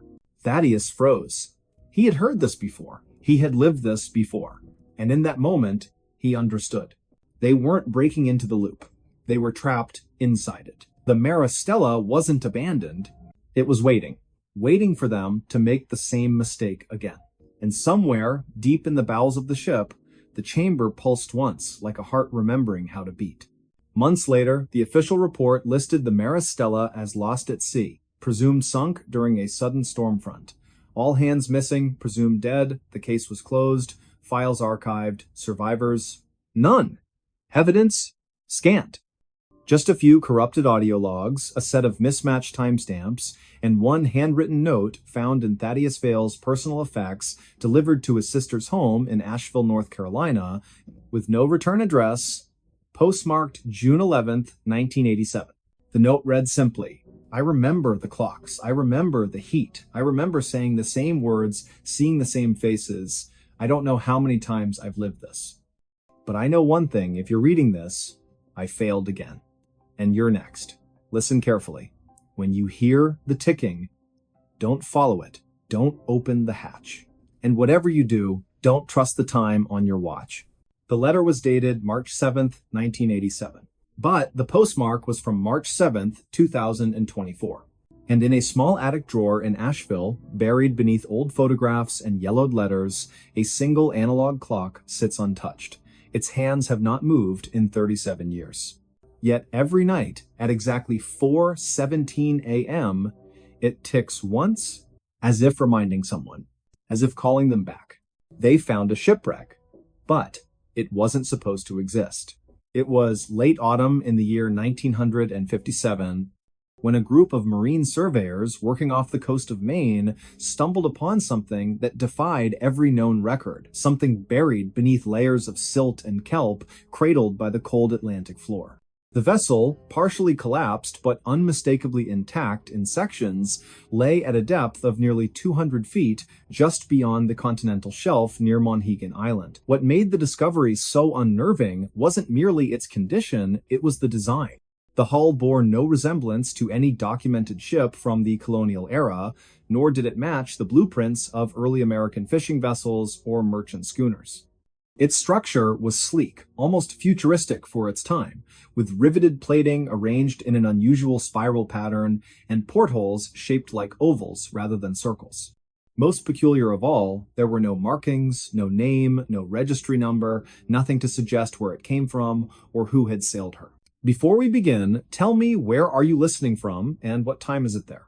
The team, led by Silas Thorne, a wiry, weather-beaten oceanographer with salt-crusted boots and a permanent squint from years spent scanning horizons, had been mapping the seabed for potential oil deposits when their sonar picked up an anomaly. At first, they assumed it was a submerged rock formation, perhaps an ancient glacial deposit left behind by retreating ice sheets. But as the remote-operated camera descended through the murky water, the image on the monitor shifted from shadow to shape and then, suddenly, into undeniable form. A ship. Not just any ship, but one that looked as though it had been placed there deliberately, like a secret meant to stay hidden. Silas leaned forward in his chair aboard the research vessel Auriga, his breath catching in his throat. "Back it up," he said, voice low, almost reverent. "Just a few feet, let's get a wider angle." The technician obeyed, guiding the submersible drone backward. And there, illuminated in the beam of its spotlight, the full silhouette emerged long, narrow, with a prow that curved upward like the beak of some prehistoric bird. No sails, no smokestacks. Just smooth metal, stained green with corrosion, yet still holding its shape after decades, perhaps centuries, beneath the waves. "What in God's name?" murmured Elric Voss, the expedition's lead historian, a man whose knowledge of maritime archaeology spanned 3 continents. He adjusted his glasses, peering at the screen as if trying to decipher a dream. "That isn't 18th century, not even close. Look at the bow. There's no reinforcement for ramming, no figurehead mount. This isn't built for wind, it's built for speed." The date was November 12th, 1957. The sky above the Auriga was overcast, heavy with the promise of winter storms. Waves slapped against the hull with a steady rhythm, and the air smelled of brine and diesel. Inside the cramped control cabin, tension hummed like a live wire. Every eye was fixed on the monitor, every breath seemed too loud. They sent the drone closer, the camera swept across the deck, or what remained of it. Hatches were sealed shut, fused by time and pressure. One side of the ship had caved inward, likely from implosion or collision, but the other remained surprisingly intact. Then, as the light passed over a recessed panel near the stern, something glinted. Not metal, glass, crystal. The technician zoomed in. Embedded in the hull was a circular window, thick, convex, and darkened with age, but behind it, faintly, something shimmered. A reflection. Or perhaps movement? "No," Elric whispered. "That's impossible. Could be sediment shifting," someone offered, though their voice wavered. Silas didn't respond. He stared, unblinking. Because for a fraction of a second, less than a heartbeat, he thought he saw a shape pass behind the glass. A silhouette. Human? Not quite. Too tall. Too still. They pulled the drone back immediately. Protocol demanded caution. Unknown wrecks could be unstable, even dangerous. But curiosity, once ignited, is not easily quenched. That night, aboard the Auriga, the crew gathered in the mess hall, steaming mugs in hand, voices hushed, logs were reviewed, charts studied. No vessel matching the description had ever been reported missing in those waters, no distress calls, no sightings, nothing. And yet, there it was. Over the next 3 days, they launched 2 more dives. Each time, the images grew clearer.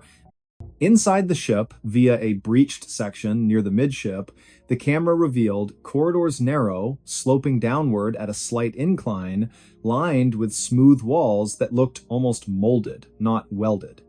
There were no ladders, no handrails. Instead, shallow grooves ran along the floor, as if designed for bare feet or something else entirely. Instruments mounted on the walls resembled dials, but their markings were alien circles within triangles, symbols that bore no relation to any known language. One device, partially intact, emitted a faint hum when the drone's light touched it, a vibration so low it was felt more than heard, resonating through the submersible's frame. Elric spent hours comparing the findings to classified naval projects, Cold War prototypes, even rumored Soviet stealth crafts. Nothing fit. The materials alone, alloys later identified as a titanium-zirconium composite, were not in use until the 1980s. How had such a ship ended up at the bottom of the Atlantic in what appeared to be a state of preservation far exceeding its age? Then came the photograph. On the 4th dive, the drone captured an image inside what might have been a control room. In the center stood a pedestal topped with a translucent sphere, cracked but still glowing with a soft internal light blue, pulsing faintly like a slow heartbeat. Around it, 6 seats were arranged in a semicircle, each molded to the shape of a body, but not a human body.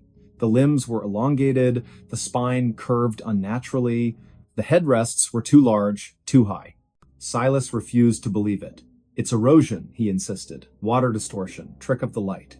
But Elric knew better. He had seen cave paintings in France that depicted beings with stars for eyes. He had read declassified documents about Project Sign, about pilots who spoke of disc-shaped objects over New Mexico in 1947.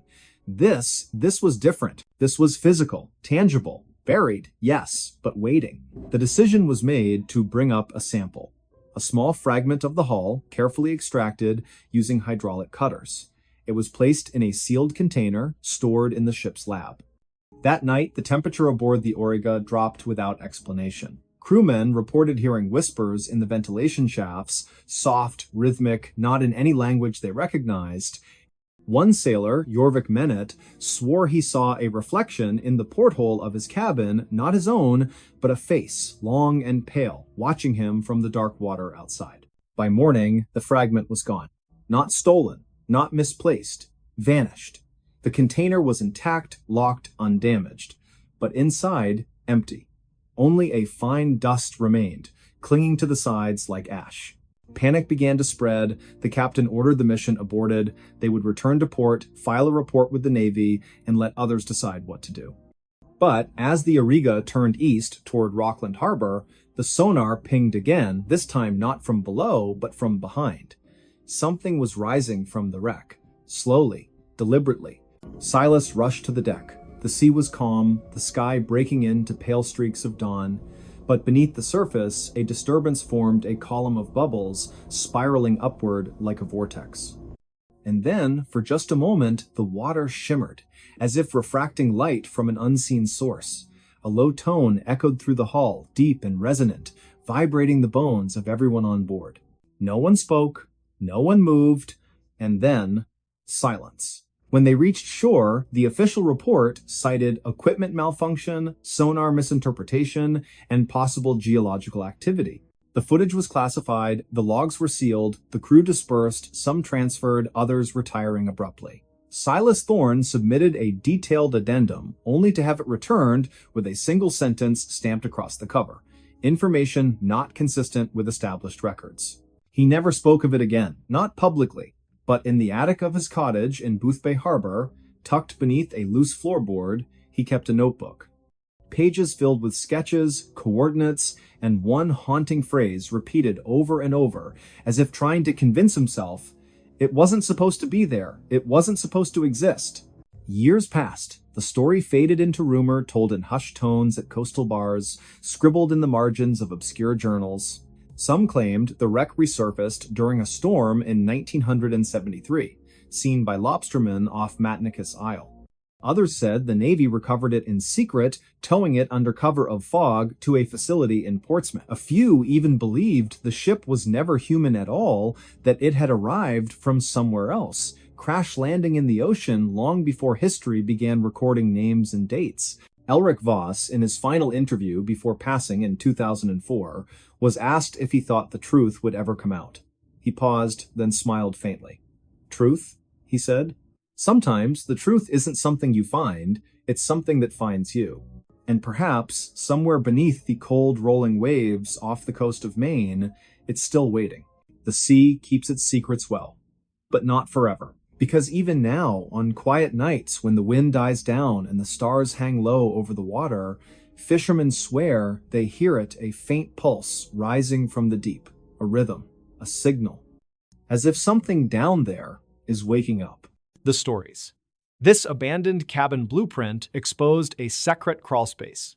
The cabin looked ordinary in photos, yet the archived blueprint flagged one space that did not exist on site. Local records listed a one-bedroom layout, but the drawing showed a narrow service void marked beneath the living room. Silas Bergen was 36, and he worked as a county compliance inspector who handled delinquent properties before auction. He drove out on a gray weekday to walk the structure, photograph hazards, and confirm that the layout matched the file. The place sat off a two-lane road that wound through pines with a creek down behind the lot. The roofline sagged over a porch stripped of rails, and the windows held plastic sheeting taped from the inside. He unlocked the door with a temporary code from asset management, and he called out to clear the space. The air smelled like wet wood and dust, and a fleck of ash drifted when he stepped on a warped plank. His plan was simple: walk clockwise and document each room, then compare notes to the blueprint. He had a body cam that synced to a phone, and he kept a paper checklist clipped to a thin clipboard. The front room matched the drawing in size, yet the joists underneath felt different when he tapped the floor. The sound was dull near the hearth, then strangely hollow near the wall that faced the porch. He paused and studied the print, which carried a date stamp from 1996 and a contractor name. The sheet showed a 6-foot by 3-foot chase for ducting, labeled unfinished, with access from a panel There was no panel visible, and there were no vents large enough to match the dimensions. He measured along the baseboard with a tape, then marked the chalk line where the void should begin. Silas had done 100 inspections, and he knew when a wall tried to hide something. He set a small level against the trim, then noticed the paint edge looked newer than the room around it. He kept going through the kitchen, where a backed-up sink had left a ring around the basin. A calendar on the wall had pages stuck together, all from 2002, with a fishing cartoon printed on top. He took photos of the wiring, which showed cloth wrap at the outlets, and a modern breaker added later. The breaker ran a separate conduit along the sill, then vanished behind the same living room wall. That mismatch bothered him, so he called the records clerk who had pulled the blueprint the day before. She was retired, but still contracted hourly, and she said the sheet came from a permit request that was never finalized. She added one strange footnote from the parcel folder, which she read out in a careful voice. A handwritten note stated that a neighboring caller reported periodic hammering at night, then sudden silence before daybreak. Silas thanked her, then he checked the porch wall again, and he laid on the floor to sight the baseboard. A thin seam ran under the lowest plank, and a pothook sat on the floor beside the hearth bricks. He tugged the hook, and nothing moved, but the plank next to it shifted slightly when he leaned. He slipped a pry bar under the edge and felt the hidden nail heads give a little under pressure. He stopped and photographed everything, then he made a note to treat the space like a confined area. He lifted the plank a few inches, and the smell from below was cool and mineral, like a cellar after rain. A rectangular cavity dropped 4 feet, then leveled into a crawl space that ran along the living room footprint. The sides were lined with old plywood, and someone had stapled foil-faced insulation in a patchwork grid. He climbed down with gloves, then took a careful crawl on elbows while the body cam light cut the darkness. Dust turned to packed silt, and the foil rustled against his jacket whenever his shoulder grazed the wall. 5 feet in, the crawl space opened into a small wedge where 2 joists had been doubled. A wire ran across the wedge and disappeared through a hole toward the porch, wrapped in black electrical tape. He traced the wire with a finger, then backed out and stepped onto the porch to search for the exit. The wire emerged under the porch bench, fed into a steel box, and terminated at what looked like a switch. The switch was taped into the off position, and the tape had a date written on it, 2005. Next to the switch, a second small box sat empty, with screw marks around a rectangle that once held something. He documented both boxes, then returned to the living room and eased into the void again. The path hooked left and began to slope down, as if someone had carved a shallow ramp under the wall. At the bottom of the ramp, he found a round hole cut cleanly through a concrete footing. The edge had been brushed with some kind of sealant, and faint black scuffs ran along the rim like scrape marks. He slid his phone through the hole and snapped a burst of shots while the flash bounced off damp earth. The images showed a low chamber beyond, supported by sandbags, with a lattice of pallets stacked into a platform. He measured the diameter of the hole with the tape, then radioed his office line to note the confined entry. He did not squeeze through, but he reached his arm further and felt air moving from the chamber. That air smelled like creek water and old leaves, which suggested a connection to the drainage cut behind the lot. He crawled out and circled the property line until he reached the bank where the creek curved north. There, he found a culvert from the road ditch that emptied toward the creek, with riprap hiding several small cavities. One cavity had a plywood face painted to match the stones, and the bottom edge hung loose in the mud. Silas lifted the panel and saw the pallet lattice that matched his phone photos from the interior side. It formed a short tunnel that led back toward the footing hole, shielded from view by the stones and brush. He photographed the culvert from the roadside, then returned to the porch and sat on the step to think. The blueprint had shown a void, and here it was, but the finishing work suggested someone had expanded it well beyond code. Before he called anyone, he walked next door to the only occupied house, a retired welder named Arlen Pike. Arlen was 70, and he looked careful the way men do after years of measuring metal with their eyes. Arlen said the cabin had belonged to a seasonal caretaker who used to plow the track in winter. He remembered hearing light clanking late on some nights, like tools hitting pipe, then a truck idling near the turnout. Silas asked if anyone had lived there after the caretaker left, and Arlen shook his head. He said the place sat empty for years, then one spring, the porch got new paint, and then the power went off again. Arlen added that the road had seen a string of petty thefts around 2005, according to a local newsletter. Coolers, gas cans, and toolboxes disappeared from pickups at the turnout while people hiked the trail. Back inside, Silas opened the kitchen drawer that held mailers, and he found a utility notice dated 2005. The notice warned of irregular off-peak usage with spikes overnight that did not fit seasonal patterns. He called the utility office and asked for the archived meter notes, which a supervisor read while on speaker. The notes recorded low daytime load, then narrow spikes around midnight, and a flag that led to a field check. According to the supervisor, the field tech reported the panel was locked, yet an extra breaker ran to an unknown device. The tech noted a switch near the porch that controlled a separate line, which the owner had taped off. Silas thanked them and returned to the crawlspace, then placed a small magnet near the taped switch. The switch held power after the breaker, so the taped position likely disabled the line that fed the tunnel area. He considered why someone would build a clean conduit between a culvert and a living room. It could be smuggling, or a shady storm shelter, or a quiet way to enter and exit without a porch light turning on. He called the records clerk again and asked if the blueprint contractor had ever filed completion documents. She said the contractor died in 2004 and no one else filed amendments, which left the void uninspected. Silas pulled county incident logs from a public terminal at the office, then filtered for the turnout mile marker. Several entries from 2003 to 2005 mentioned car break-ins during trail hours. One dispatcher note mentioned a caller who thought someone moved under the road's surface near the culvert stones. The caller said the stones rattled like a grate being shifted, then a flashlight beam flickered out toward the creek. Silas visited the small volunteer station where a retired dispatcher still came in to organize training materials. She remembered a prank call trend that year, but she also remembered one credible tip from a hiker who left a name.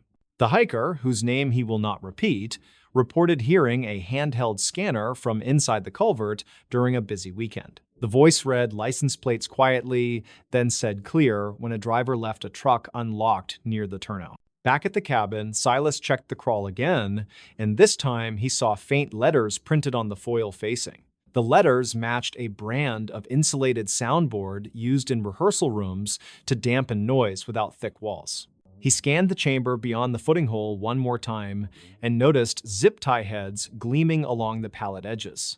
The ties secured a cable run that likely held a small camera at culvert height aimed at the turnout path. He followed the cable to a break near the pallet mouth where critters had chewed through and left frayed copper. There, he also found a torn plastic sleeve that once held memory cards stuck in the silt beside the beam. Silas collected nothing, but he documented every detail from 4 angles, then filed a report that afternoon. The report asked for a confined space entry team to clear the chamber, then to photograph any equipment left inside. The team scheduled for the next morning, and Silas returned to watch them work while he stood above the crawl. They suited up with masks, slid in carefully, and passed up 4 items, all tagged and bagged for inventory.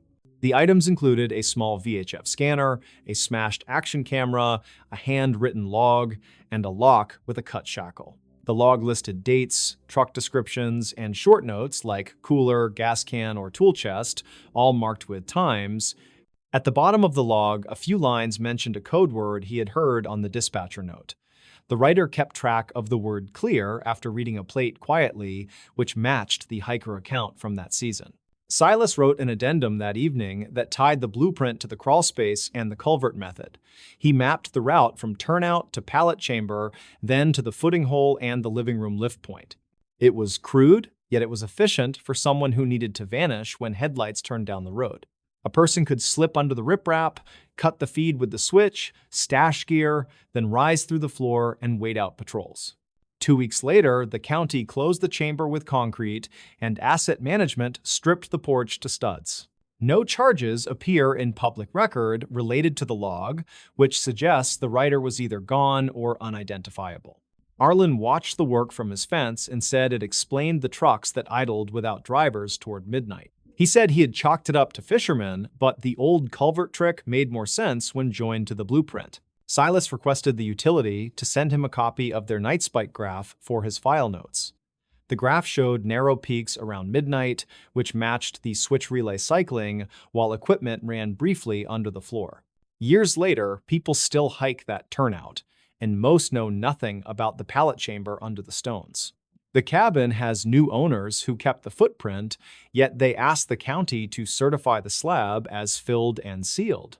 The story holds because the file trail fits together and the parts line up with patient logic rather than thrill. A retired dispatcher kept the hand note that matched the log, and a utility supervisor verified the meter pattern. Silas keeps a copy of the 1996 blueprint in a drawer, with the void circled and dated in fresh ink. He says the strangest things in his job are the simplest, like a floor that sounds wrong when you tap it carefully. He never found a name to attach to the log, and there was no need to guess beyond the evidence. It took a thrift store scanner, a pallet stack, and a switch by a porch bench to run a silent route. The blueprint did not expose a treasure, and there was no buried room filled with cash, which makes it credible. It revealed a crawl space that served as a passage, built after a contractor died, and used for quick escapes. If anyone asks why the story stayed quiet, the answer is practical, and it does not involve secrecy or fear. The chamber is sealed, the turnout is patrolled, and the lesson remains written on a sheet that outlived its builder. He still taps floors on inspections and listens for that hollow change that means someone altered a plan. Most houses tell on themselves if you let them, and a blueprint can whisper where a person once chose to hide. The urban legend that locals swear is real and won't talk about at night. In the hollowed hills of northern West Virginia, where the trees grow thick and the valleys swallow sound like secrets never meant to be spoken, there's a stretch of road locals avoid after sundown. Not because it's dangerous in the usual way, no sharp curves, no history of accidents, but because something walks there, something that doesn't belong. The road is called Hollow Creek Lane, winding through the unincorporated township of Gormley Mills, a place so small it doesn't appear on most maps, and so quiet that even birds seem reluctant to sing past twilight. Before we begin, tell me, where are you listening from and what time is it there? It was late autumn in the year 1987 when the first official report came in, not to the sheriff's office, but whispered between neighbors over cracked porcelain cups of black coffee. A woman by the name of Thalia Mercer, who lived alone in a weather-worn clapboard house just off Hollow Creek Lane, claimed she saw a figure standing at the edge of her cornfield one evening. She said it wasn't tall, not exactly, but wrong its limbs too long, its head tilted at an angle that made her stomach twist. It didn't move, didn't blink. Just stood there, facing her porch, as if waiting for an invitation she had no intention of giving. Thalia was known in Gormley Mills as a practical woman church every Sunday, grew her own vegetables, kept a loaded 38 inches her nightstand since her husband passed in '69. So when she called Sheriff Harlan Voss 3 nights later, voice trembling like a plucked wire, he listened. He arrived with his flashlight cutting through the fog, boots crunching on frost-laced gravel. The house was dark except for a single lamp glowing behind the kitchen curtain. Thalia met him at the door, wrapped in a faded quilt, eyes wide and bloodshot. "It's back," she whispered. "Same spot, in the field." They walked together toward the edge of the property, the beam of the flashlight slicing through the mist. Nothing moved, no footprints in the damp soil, no snapped branches or disturbed earth. Just silence, thick and heavy, like wool pressed against the ears. Then, from somewhere deep in the corn rows, a sound. A low, wet clicking, like stones being rolled in oil. Sheriff Voss aimed the light, the stalks swayed slightly, though there was no wind, and then nothing. The sound stopped. The air stilled. They stood there for nearly 10 minutes, neither speaking, both feeling watched. Sheriff Voss told Thalia to stay indoors, lock the doors, and call him if anything changed. He drove away slowly, scanning the rearview mirror until the house disappeared behind the trees.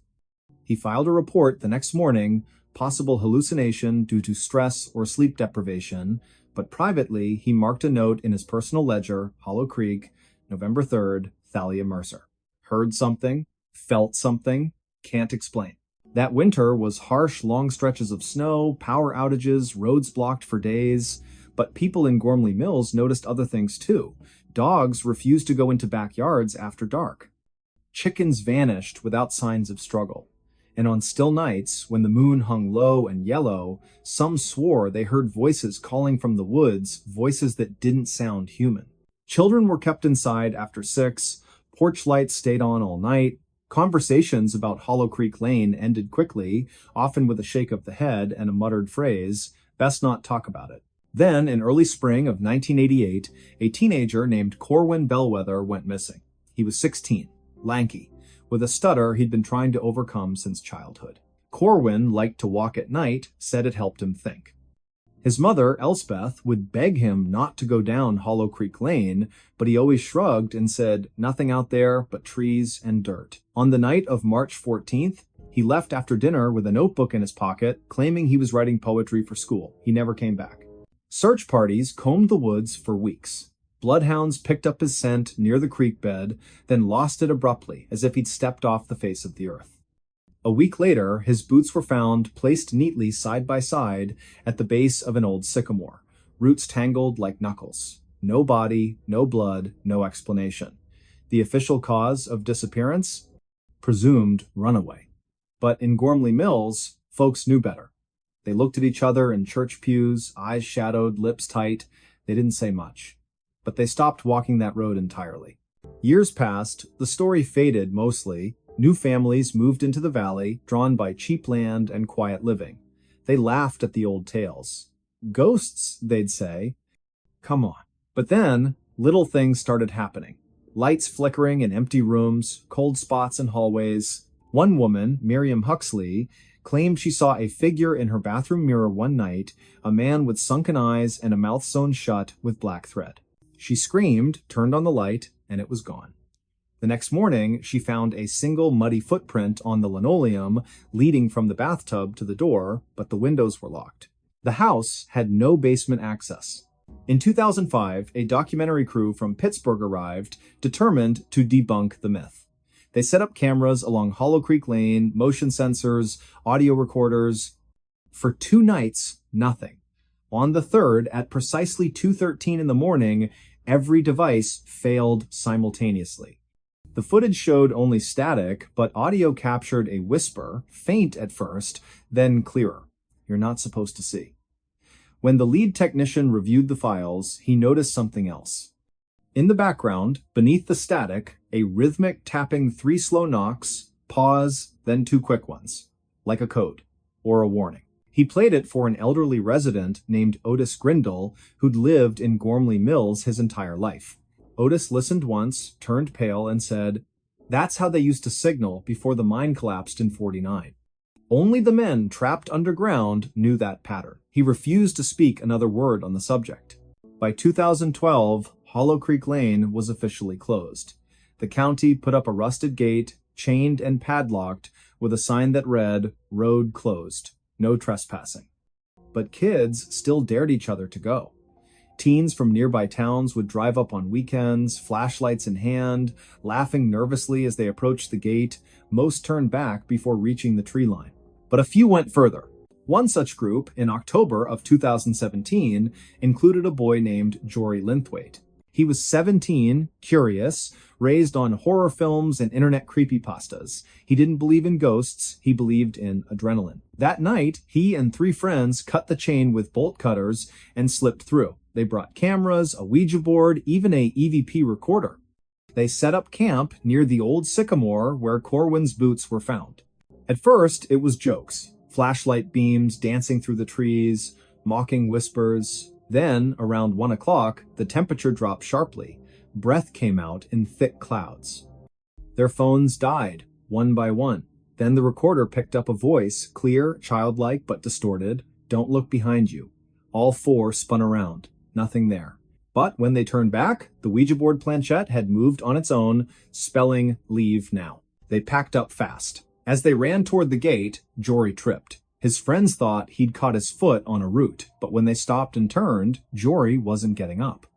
He was staring into the trees, mouth open, eyes wide with terror. "It's watching," he whispered. "It's smiling."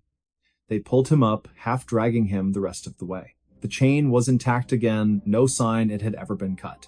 Jory didn't speak for 3 days. When he finally did, he described a face pale, stretched, with too many teeth. He said it stood between the trees, perfectly still, just smiling. And then, in a voice not his own, he said, "It knows my name." After that, the county welded the gate shut, installed surveillance cameras.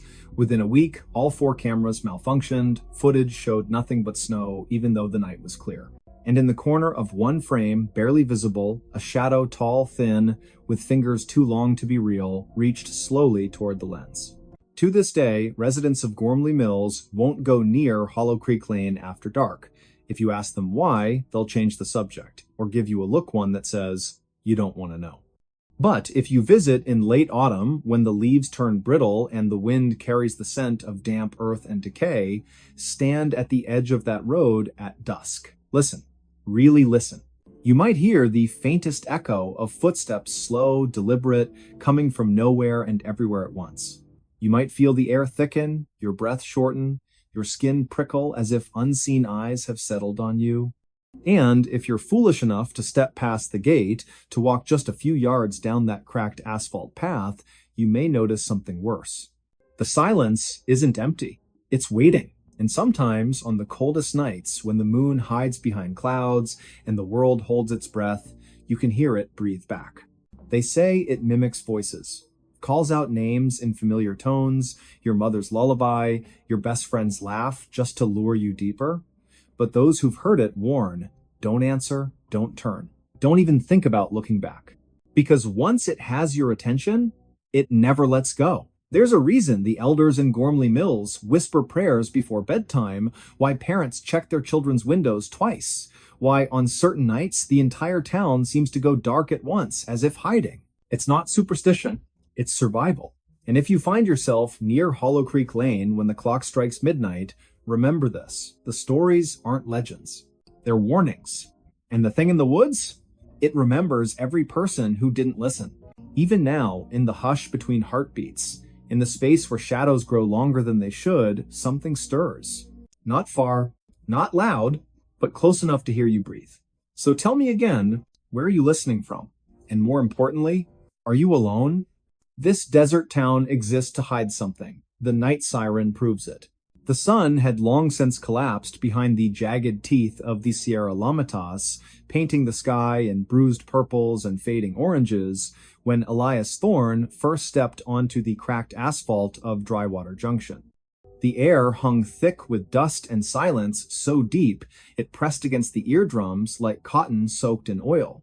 No crickets, no wind, not even the distant hum of a generator broke the stillness.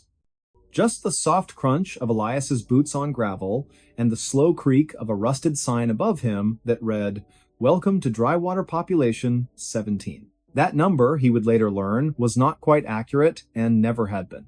Before we begin, tell me, where are you listening from and what time is it there? It was late September in the year 1997 when Elias arrived, a geologist contracted by the Bureau of Land Management to assess subsurface erosion patterns near the Mojave Fringe. He wasn't supposed to stay longer than 3 days. But Drywater had other plans. The town clung to the edge of the desert like a scab, refusing to heal wooden shacks leaning at odd angles, their windows boarded or shattered, paint peeled into ghostly curls. A single gas station stood open, its fluorescent light flickering like a dying heartbeat. Behind the counter sat a man named Orrin Vexley, gaunt as a scarecrow, eyes milky with cataracts that didn't quite hide the sharpness beneath. He handed Elias a room key without asking for ID, without smiling, and said only, "Don't go out after sundown, especially if you hear the siren." "I think the same." Elias laughed, then nervously, more out of discomfort than disbelief. "Siren? Like an air raid?" Orrin didn't blink, like nothing you've heard, and once you do, it stays with you, in your bones. That night, Elias lay on a lumpy cot in room 4 of the Dustvale Motel, the ceiling fan turning with a lazy metallic groan. Outside, the moon hung low and yellow, casting long shadows that seemed too tall, too thin to belong to any natural object. He'd just closed his eyes when it came a sound so unnatural it froze the breath in his lungs. It began faintly, like whine through a canyon, but quickly swelled into a high-pitched wail, melodic yet dissonant, rising and falling in intervals that defied human tuning. It wasn't electronic. It wasn't animal. It carried weight, like something ancient being dragged across stone. The siren pulsed through the walls, vibrating the glass in the window, making the metal bedframe hum. And beneath it, almost imperceptible, were voices whispering, overlapping, speaking in no language Elias recognized, yet somehow understood in flashes. "They watch from below," one seemed to say. The hollow ones, remember. He bolted upright, heart hammering, sweat slick on his neck. He reached for the lamp, knocking over a glass of water. The siren stopped instantly. Silence crashed back like a slammed door. No birds, no footsteps, nothing. He waited nearly an hour before daring to peer outside. The street was empty, but in the dirt beside the motel's foundation, something caught his eye: footprints. Small, barefoot, too narrow to be human. They led from the edge of the lot toward the dry riverbed, vanishing where the sand turned black and glassy, as if scorched by fire. The next morning, Elias tried to ask about the siren at the diner, the Rust Spoon, a dim place with cracked vinyl booths and coffee that tasted like burnt rubber. A woman named Merelda Cray sat nursing a cup, her hair pulled back so tightly it made her cheekbones look like knife edges. She looked up when Elias mentioned the sound. "You heard it," she said flatly, not a question. "I did. What is it? Some kind of test? Military?" Merelda set her spoon down with a click. "The siren calls them, brings them closer. We used to have a curfew during the war, World War II, 1943, when the army came through.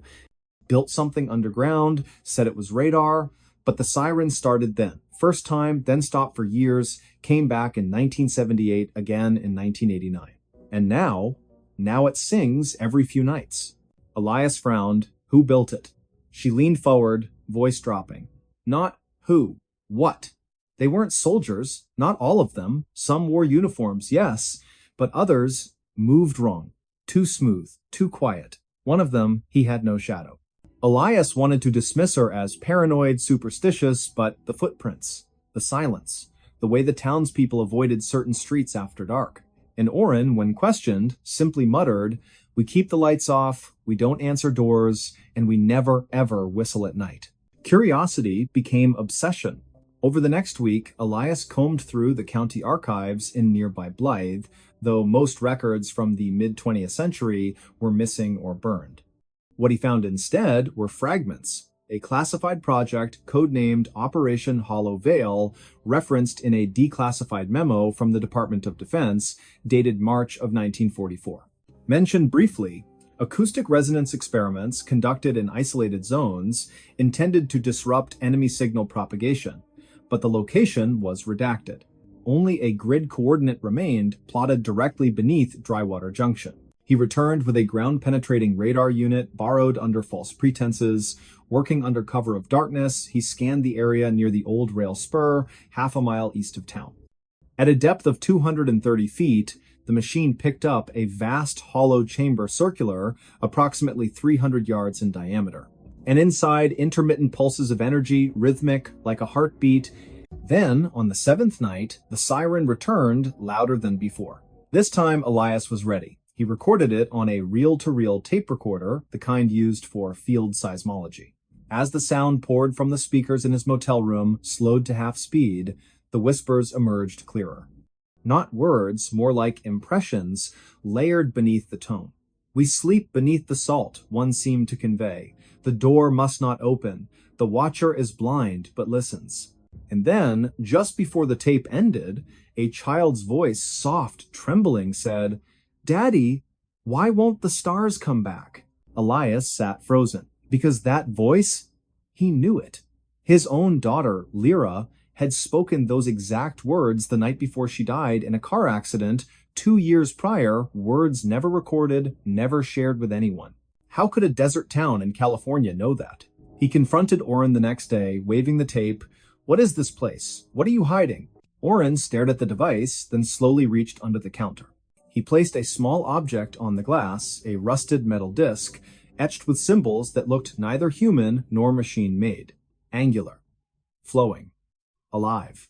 This was found in the shaft, Orrin said, 1951, by a miner named Heston Pike. He went mad within a week, spent his last days scratching equations on his cell walls. Said the siren wasn't a warning, it was a lullaby, meant to keep something asleep. Elias's hands trembled. Asleep? Orrin nodded. Underground, beneath the old test site. The government thought they were building a bunker, but they weren't digging down, they were uncovering something that was already there. Long before us, long before anything. And the siren? Elias whispered. It sings to it, calms it.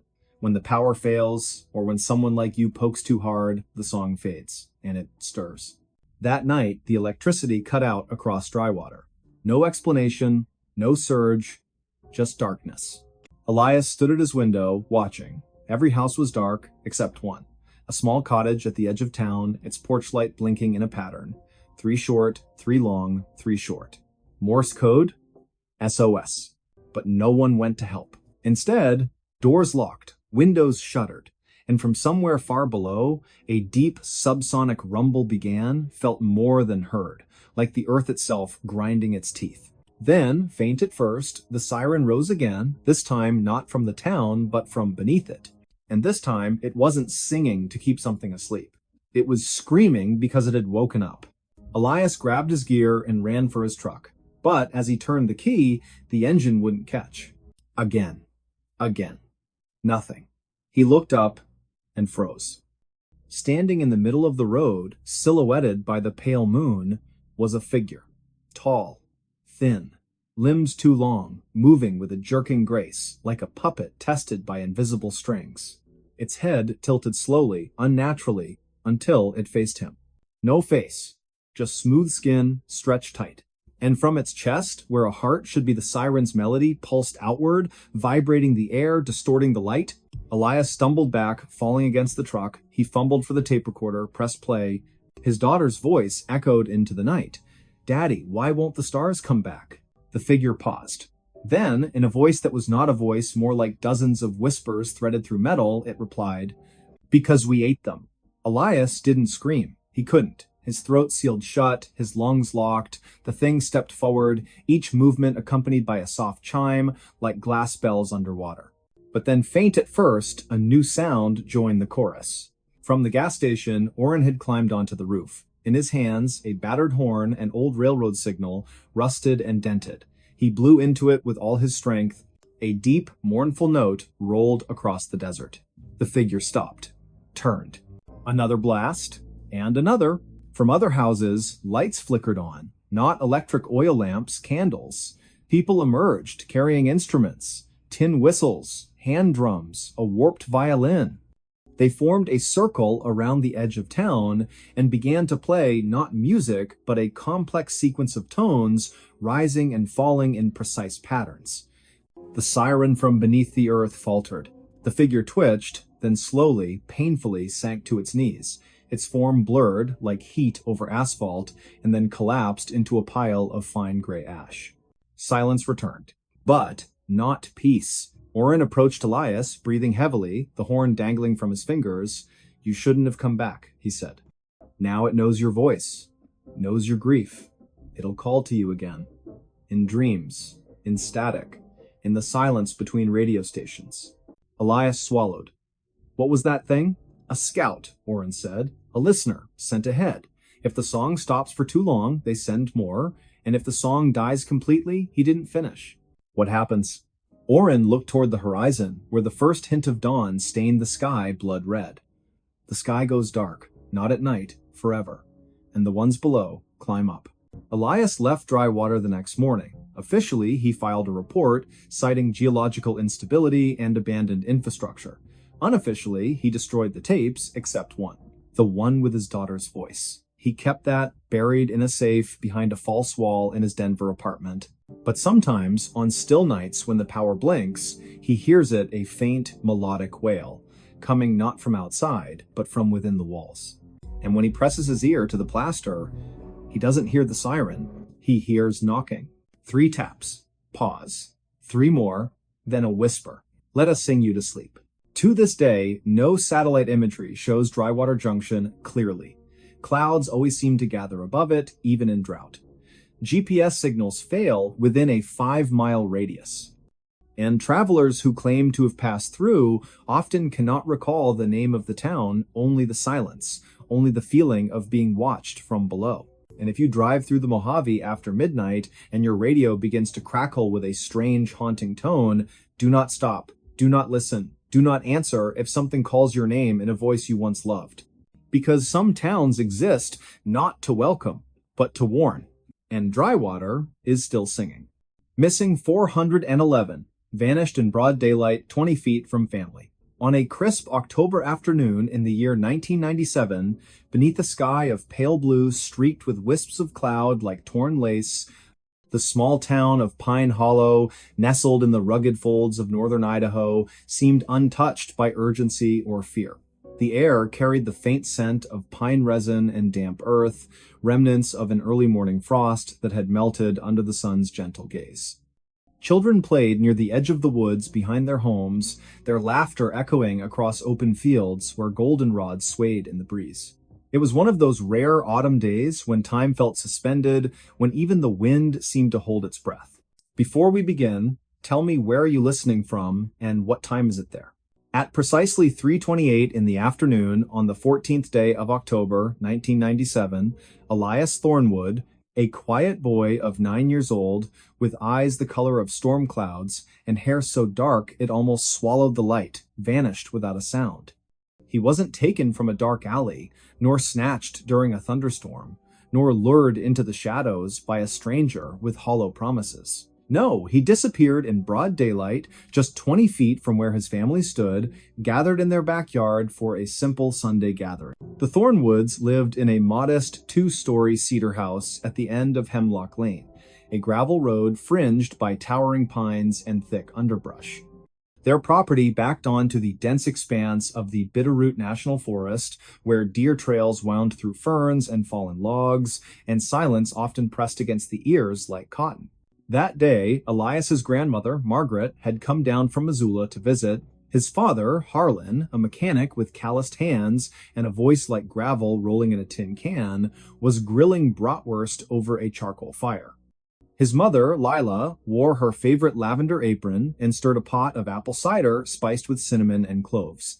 His older sister, Cora, then 11, sat cross-legged on a patch of grass, braiding daisies into a crown while humming an old folk tune passed down from her great-aunt.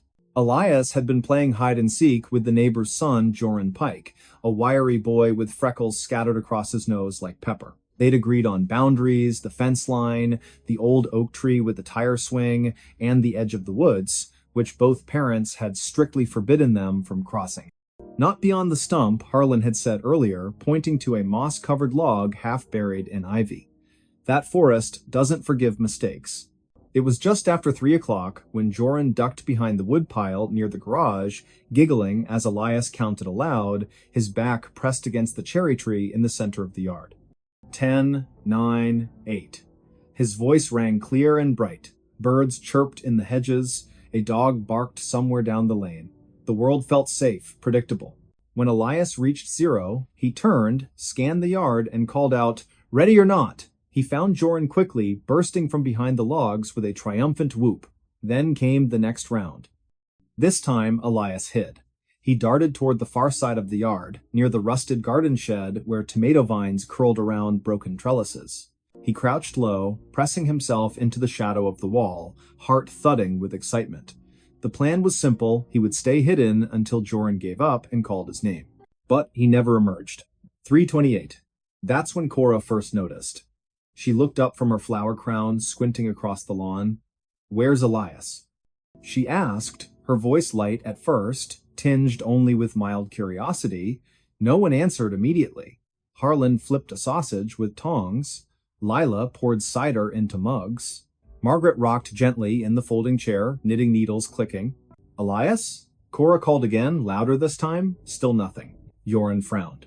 "He was right here. I saw him go behind the shed." Harlan set the tongs down. "Elias, enough hiding now." Silence. Then, movement, a flicker of unease passing between the adults like a cold draft under a door. Lila wiped her hands on her apron and walked toward the shed, her steps quickening. Elias? Sweetheart, come out. Dinner's ready. She peered around the corner. Nothing. Just a scattering of fallen leaves and a single red sneaker lying on its side. Her breath caught. Harlan? Her voice cracked like dry wood. He's not here. Within seconds, the peaceful backyard erupted into chaos. Harlan sprinted to the shed, circled it twice, then pushed through the tall grass toward the tree line. Elias! Elias! His shouts tore through the stillness, sharp and desperate. Joran began to cry. Cora stood frozen, clutching her unfinished daisy chain, her knuckles white. Margaret rose slowly, her knitting falling to the ground. He wouldn't go into the woods, she whispered. He knows better. But the truth was undeniable. The boundary line marked by the old stump had been crossed. A trail of crushed ferns and disturbed soil led directly into the trees. And then, abruptly, the trail ended, as if the earth itself had swallowed him whole. Neighbors arrived within minutes. Sheriff Dale Mercer, a man with salt and pepper hair and a slow, deliberate way of speaking, arrived with 2 deputies and a German shepherd named Rex. Search teams fanned out through the forest, calling Elias's name, their flashlights cutting beams through the thinning light. Volunteers joined in local hunters, school teachers, even the postman, Mr. Havelock, who had delivered mail on Hemlock Lane for 32 years. They searched all night, they searched the next day, they dragged the creek behind the property, combed abandoned mining shafts half a mile east, checked every cabin and trailer within a 10-mile radius. Helicopters circled overhead, their rotors beating the air like frantic wings. Nothing. No footprints beyond the initial trail, no clothing snagged on branches, no signs of struggle, no ransom note, no suspicious vehicles reported. Elias Thornwood had simply ceased to exist, 20 feet from the people who loved him most. The investigation stretched for months. FBI agents reviewed grainy security footage from a gas station 3 miles away useless. Psychics were consulted, though Sheriff Mercer rolled his eyes and called them noisemakers. Tips poured in, some credible, most not. A woman in Spokane claimed she saw a boy matching Elias's description boarding a Greyhound bus with a man in a brown coat. Another caller said he'd seen a van parked near the forest edge around 3:15 that day, engine running, windows tinted, but no license plate, no confirmation. And then, silence. Years passed. The missing posters yellowed and peeled from telephone poles, the search parties disbanded. The case file grew thick with dead ends and unanswered questions, eventually labeled inactive by the county office. Yet, the Thornwoods never stopped looking. Lila kept Elias's room exactly as it was, blue walls with glow-in-the-dark stars on the ceiling, a toy truck overturned on the rug, a book splayed open on the bed. Every birthday, she lit a candle. Every Christmas, she placed a present under the tree with his name on it. Harlan quit his job at the garage and spent weekends hiking deep into the bitterroots, carving markers into trees, whispering his son's name into the wind. Cora, once a carefree girl with wildflower crowns and scraped knees, grew into a woman haunted by memory. She studied forensic anthropology at the University of Montana, determined to understand how someone could vanish without a trace. She wrote letters to missing persons databases, compared Elias's case to others, especially those in national parks or remote areas. That's when she stumbled upon something unsettling. There were patterns. Boys, mostly between the ages of 8 and 12, disappeared near forests, often within sight of family, no evidence of abduction, no bodies ever recovered. Cases scattered across different states, Montana, Colorado, New Hampshire, West Virginia, but clustered strangely around protected wilderness areas, federal land, regions with limited surveillance. One researcher, David Paulides, had compiled dozens of these cases under a project he called Missing 411. When Cora read his work, her blood ran cold. Elias's disappearance fit the profile perfectly: daylight, proximity to family, sudden absence, lack of forensic evidence. Even the terrain matched: soft soil, dense canopy, poor cell reception. But why? What connected these children? Some theories surfaced: wild animals, though no claw marks, no remains; runaways, though none left notes or took belongings; foul play by strangers, yet no witnesses, no DNA. Others whispered about more troubling possibilities, coordinated abductions, underground networks, or something darker, something the official reports refused to acknowledge. Then came the rumors. Hunters in the Bitterroots spoke in hushed tones about figures seen deep in the woods tall, unnaturally still, moving without sound.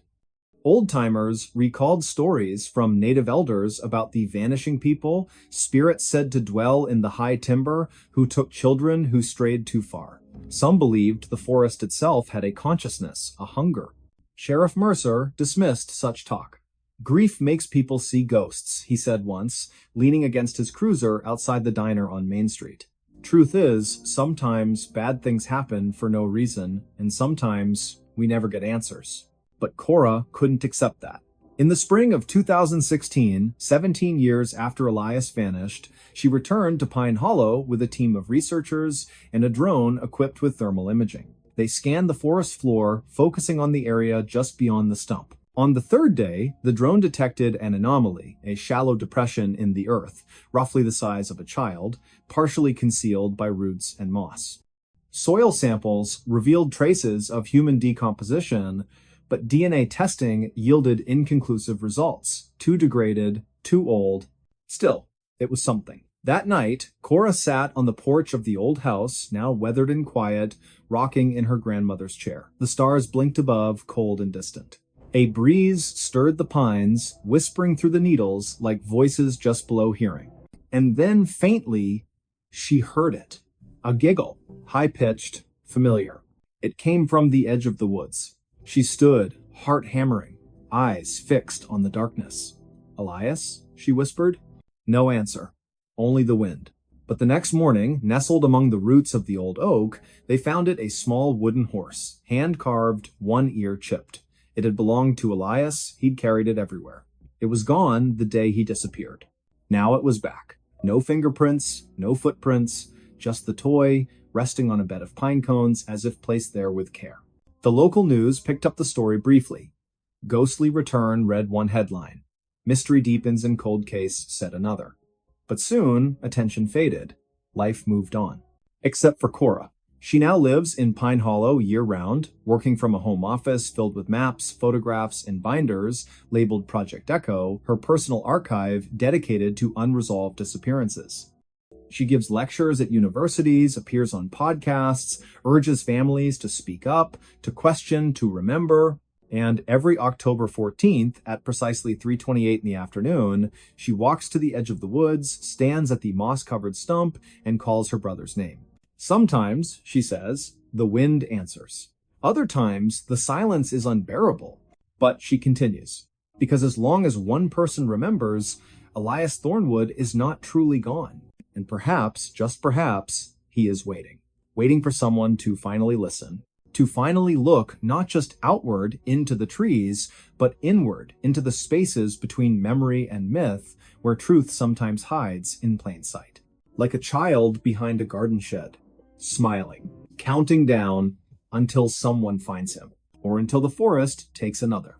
1972 prophecy predicted the end.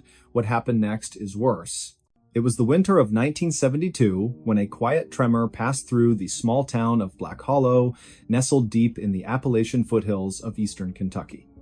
Snow had begun to fall early that December, blanketing the crooked rooftops and winding dirt roads in a hush so thick it seemed to muffle even thought itself. The air carried the scent of pine and wood smoke, and the few residents who braved the cold moved with slow, deliberate steps, boots crunching over frost-laced gravel, breath curling into ghostly wisps beneath flickering porch lights. At the edge of town, near where the old railroad tracks disappeared into the misty woods, stood a crumbling stone chapel, long abandoned, save for the occasional drifter or curious teenager daring each other to go inside after dark. The chapel had once belonged to a short-lived religious sect known as the Covenant of the Final Dawn, a group that sprang up in the late 1960s, led by a man named Thaddeus Vale, whose sermons spoke not of salvation, but of reckoning. He claimed to have received visions during a near-fatal fever in the summer of 1968. Visions of fire falling from the sky, of cities sinking into silence, of a great stillness descending upon the earth like a shroud. His followers, no more than 30 at their peak, built the chapel themselves using river stones and salvaged timber, believing it would serve as a sanctuary when the end came. And according to Vale's final prophecy, inscribed in charcoal on the chapel's inner wall just days before he vanished without a trace, the end would arrive precisely at 3:17 in the morning on December 21st, 1972. Before we begin, tell me, where are you listening from and what time is it there? Now, nearly 5 decades later, the date stirs faint echoes in those who remember. Not because the world ended that night, but because something far more unsettling took place instead. Something that didn't make the newspapers, wasn't captured by radio signals, and left behind only whispers buried beneath layers of denial and disbelief. That evening, a handful of townspeople gathered at the general store, run then by Eldon Mirth, a wiry man with sharp eyes and a habit of speaking in riddles. He kept an old wind-up clock above the counter that never quite matched the time on anyone's wristwatch. By 7 o'clock, the store was unusually full. Minnie Galloway, the postmistress, sat knitting by the pot-bellied stove, her fingers trembling slightly as she looped the yarn. Young Corwin Bellwether, barely 16, leaned against the glass case of penny candy, staring out at the snowfall with a look of eerie calm. And in the back corner, nursing a cup of black coffee, sat Lyrael Crane, a woman who'd arrived in Black Hollow only weeks earlier, claiming to be researching local folklore for a university in Ohio. She wore a long wool coat, the color of dried blood, and her voice, when she spoke, was low and measured, like water moving under ice. They weren't there by accident. Each had heard the rumors. Some said Vale had returned. Others whispered that the ground beneath the chapel had begun to hum at night, vibrating like a plucked wire. A few children reported seeing figures standing among the trees' tall, thin shapes, with no faces, just smooth skin where features should be. And then there was the dream. Dozens of people across the county claimed to have had the same one within days of each other. A vast, silent field under a bruised purple sky, where rows of empty chairs stretched endlessly toward a horizon that pulsed like a heartbeat. In the dream, someone or something was waiting for them, but no one could remember who. At 9:42 p.m., the power went out. Not just in Black Hollow. Every home, every streetlight, every radio tower within a 30-mile radius lost electricity simultaneously. The darkness was absolute. No stars pierced the clouds. No moon cast its glow. Even the snow seemed to absorb light rather than reflect it. Inside the store, Eldon lit a kerosene lamp, its flame casting long, wavering shadows across the walls. No one spoke. Outside, the wind died. The snow stopped falling mid-air, suspended in glittering crystals that hung motionless between earth and sky. Then, at exactly 2:58 a.m., the clock above the counter began to chime. This was impossible. It was a wind-up clock. It hadn't worked properly in years, and yet it rang 12 times, each tone deep and resonant like a bell tolling underwater. When it finished, Lyrael stood slowly, her chair scraping against the wooden floor. "It's starting," she said. Her voice did not waver. He wasn't wrong, he just misunderstood. No one moved. Corwin's hands clenched around the edge of the candy case. Minnie dropped her knitting, the needles clattering to the floor. Eldon stared at the clock, his face pale, lips parted as if trying to form words that wouldn't come. At 3:17 a.m., the exact moment prophesied, something shifted. It wasn't an explosion, not an earthquake, not even a sound at first. It was a sensation, as if the air itself had grown thinner, as if reality had exhaled and forgotten to inhale again. The suspended snowflakes began to fall once more, but slowly, too slowly, like sand through an hourglass turned sideways. Then, from the direction of the chapel, a single note rose a tone so pure and high it made the teeth ache. It lasted only seconds before fading into silence. And then, the lights returned. Electricity surged back through the lines, radios crackled to life with static, the clock above the counter stopped chiming, frozen once more at 10 past 10. Outside, the snow fell normally, birds chirped in the trees. The world seemed unchanged. But it wasn't. Over the next few days, things began to unravel, not all at once, but in quiet, insidious ways. People reported missing hours. Corwin swore he'd walked to the chapel that night, though his boots were dry and untouched by snow. Minnie found letters in her mailbox addressed to people who had died years ago, written in handwriting she recognized but couldn't place. Eldon discovered that his wind-up clock now ran backward, its hands creeping counterclockwise with unnerving precision. And Lirael? She disappeared the next morning, leaving behind only a notebook filled with symbols and dates. Dates that stretched far beyond 1972, looping forward into the 21st century and beyond.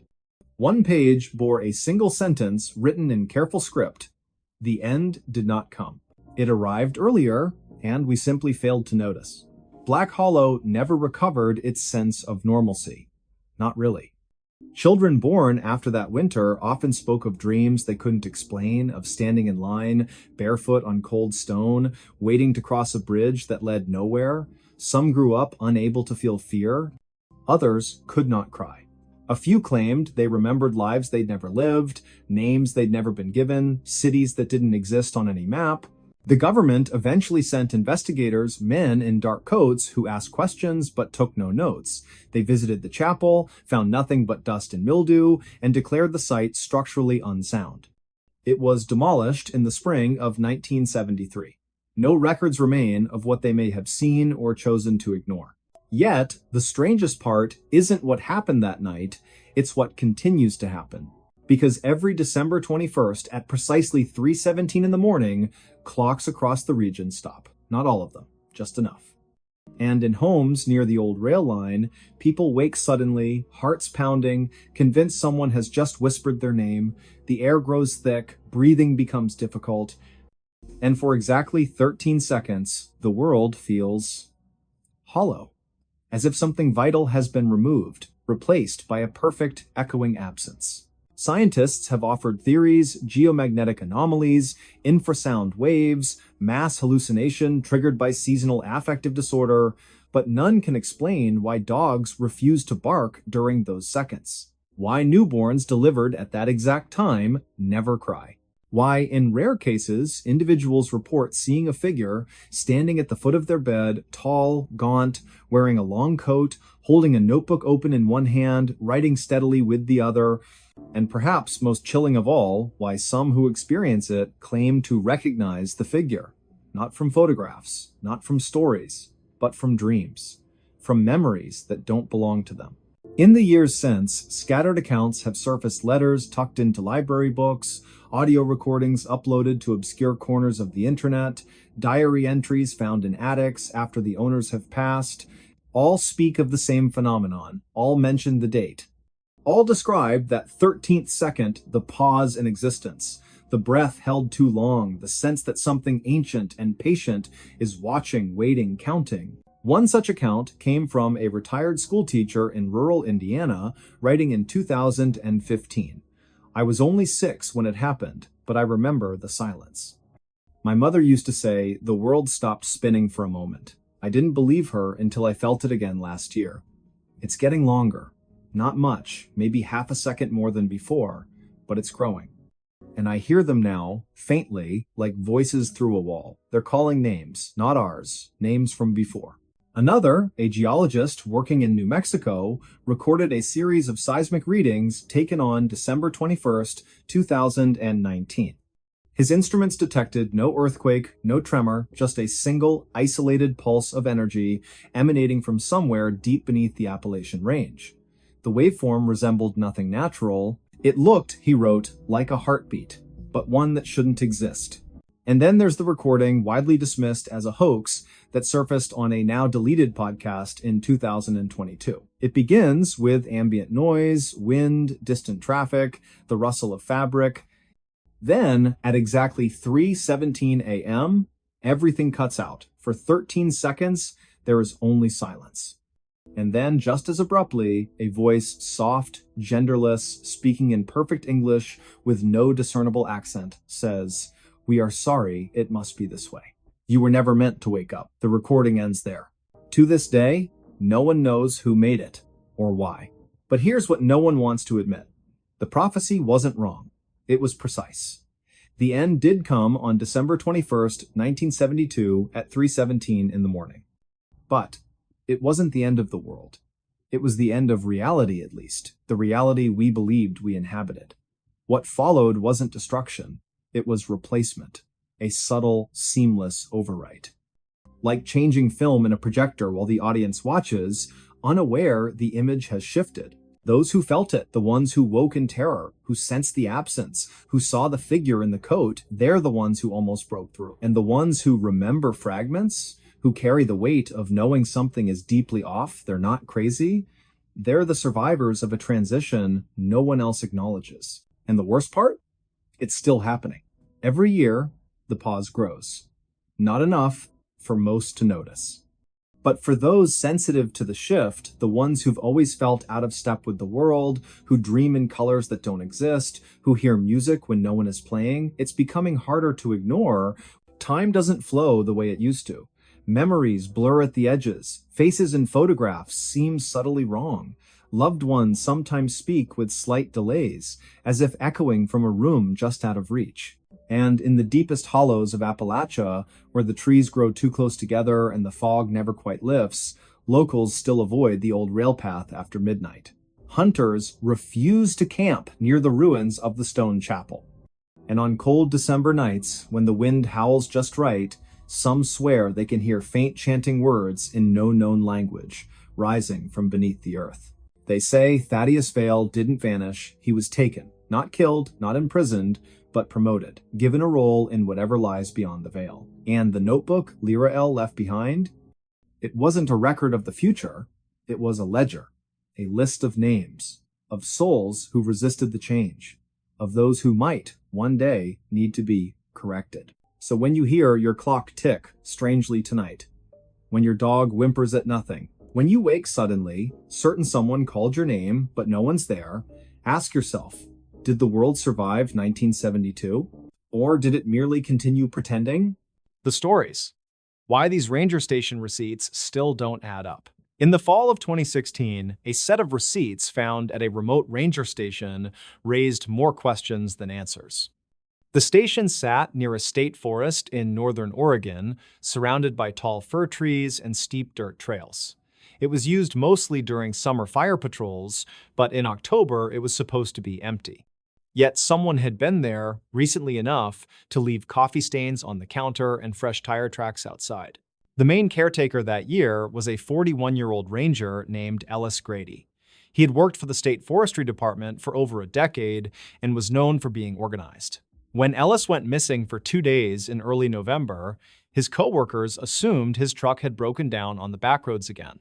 He returned quietly that Wednesday morning, pale and distracted, claiming he had been checking fire cameras deeper in the valley. But when the office assistant filed his expense paperwork, she noticed something strange about his fuel receipts.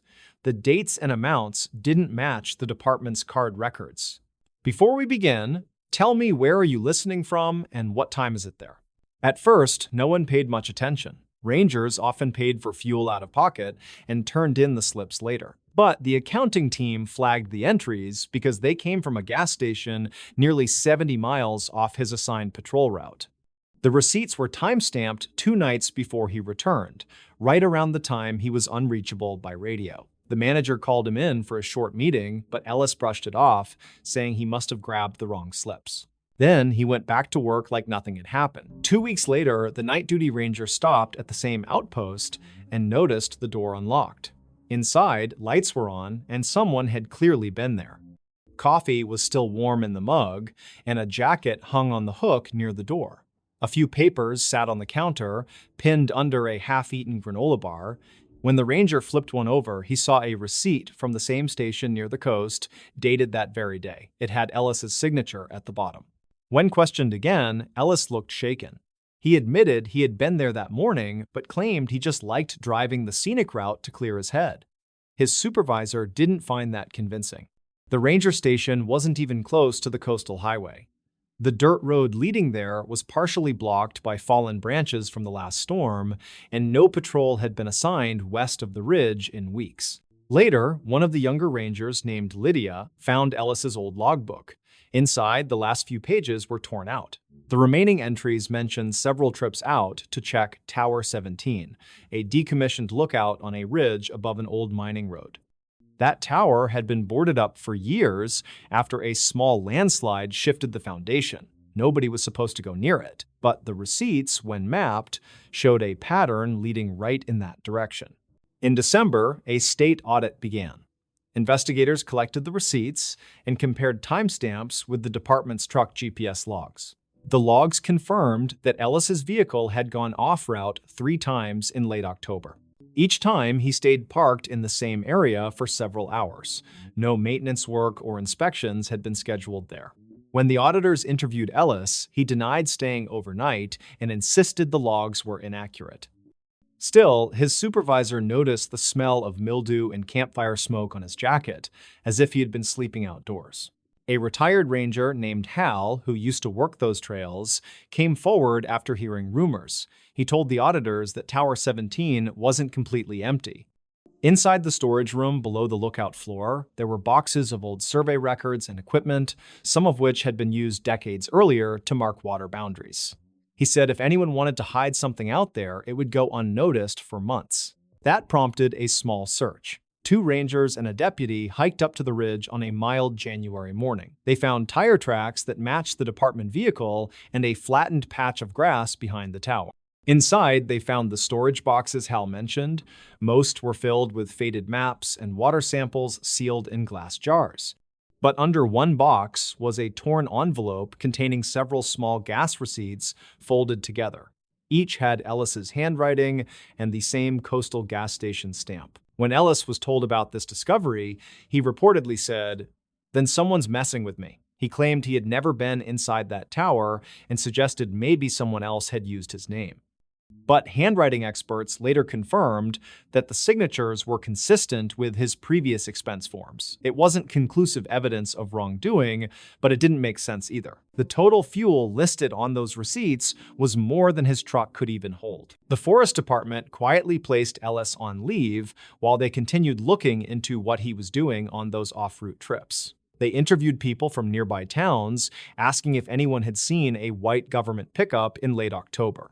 A mechanic from a service station 20 miles south recalled a man in a ranger uniform buying fuel from a portable drum around that time. He couldn't be sure it was Ellis, but he remembered the guy paid cash and seemed in a hurry. By early spring, the case went cold. The department moved on, Ellis resigned, and the receipts were boxed up with the rest of the audit files. But in 2019, a new ranger named Theo discovered something while clearing out the same outpost. He found a metal coffee tin hidden behind a loose board under the counter. Inside were several folded papers, damp but legible. They were fuel receipts again, all from that same coastal station. The latest date was November 3rd, 2016, the night Ellis had gone missing. Each receipt had strange notes scribbled on the back. One read, "No radio past ridge." Another said, "3 lights south of tower." The handwriting matched Ellis's older logs. The department contacted him again, but he refused to comment. A few weeks later, he reportedly moved to Montana and stopped responding to emails. Since then, the receipts have been filed in the regional archive. Some employees still talk about the case, mostly as a cautionary tale. Every few years, new staff find copies during routine checks and bring them up again, wondering what he was doing out there. The gas station itself closed down in 2017, so no new records could be verified. The old cashier who worked there remembered a quiet man in uniform coming in several times that fall, always after midnight, always buying coffee and fuel, never talking much. No criminal charges were ever filed. The department concluded there wasn't enough evidence to prove misconduct, only inconsistencies in the paperwork. Yet to this day, those ranger station receipts still don't add up. Some say Ellis was running a side job with off-book fuel sales. Others think he was covering up something that happened near that old tower. But whatever the truth was, it remains buried somewhere in the hills beyond the ridge, where the radios still go silent and the trail signs fade away each winter.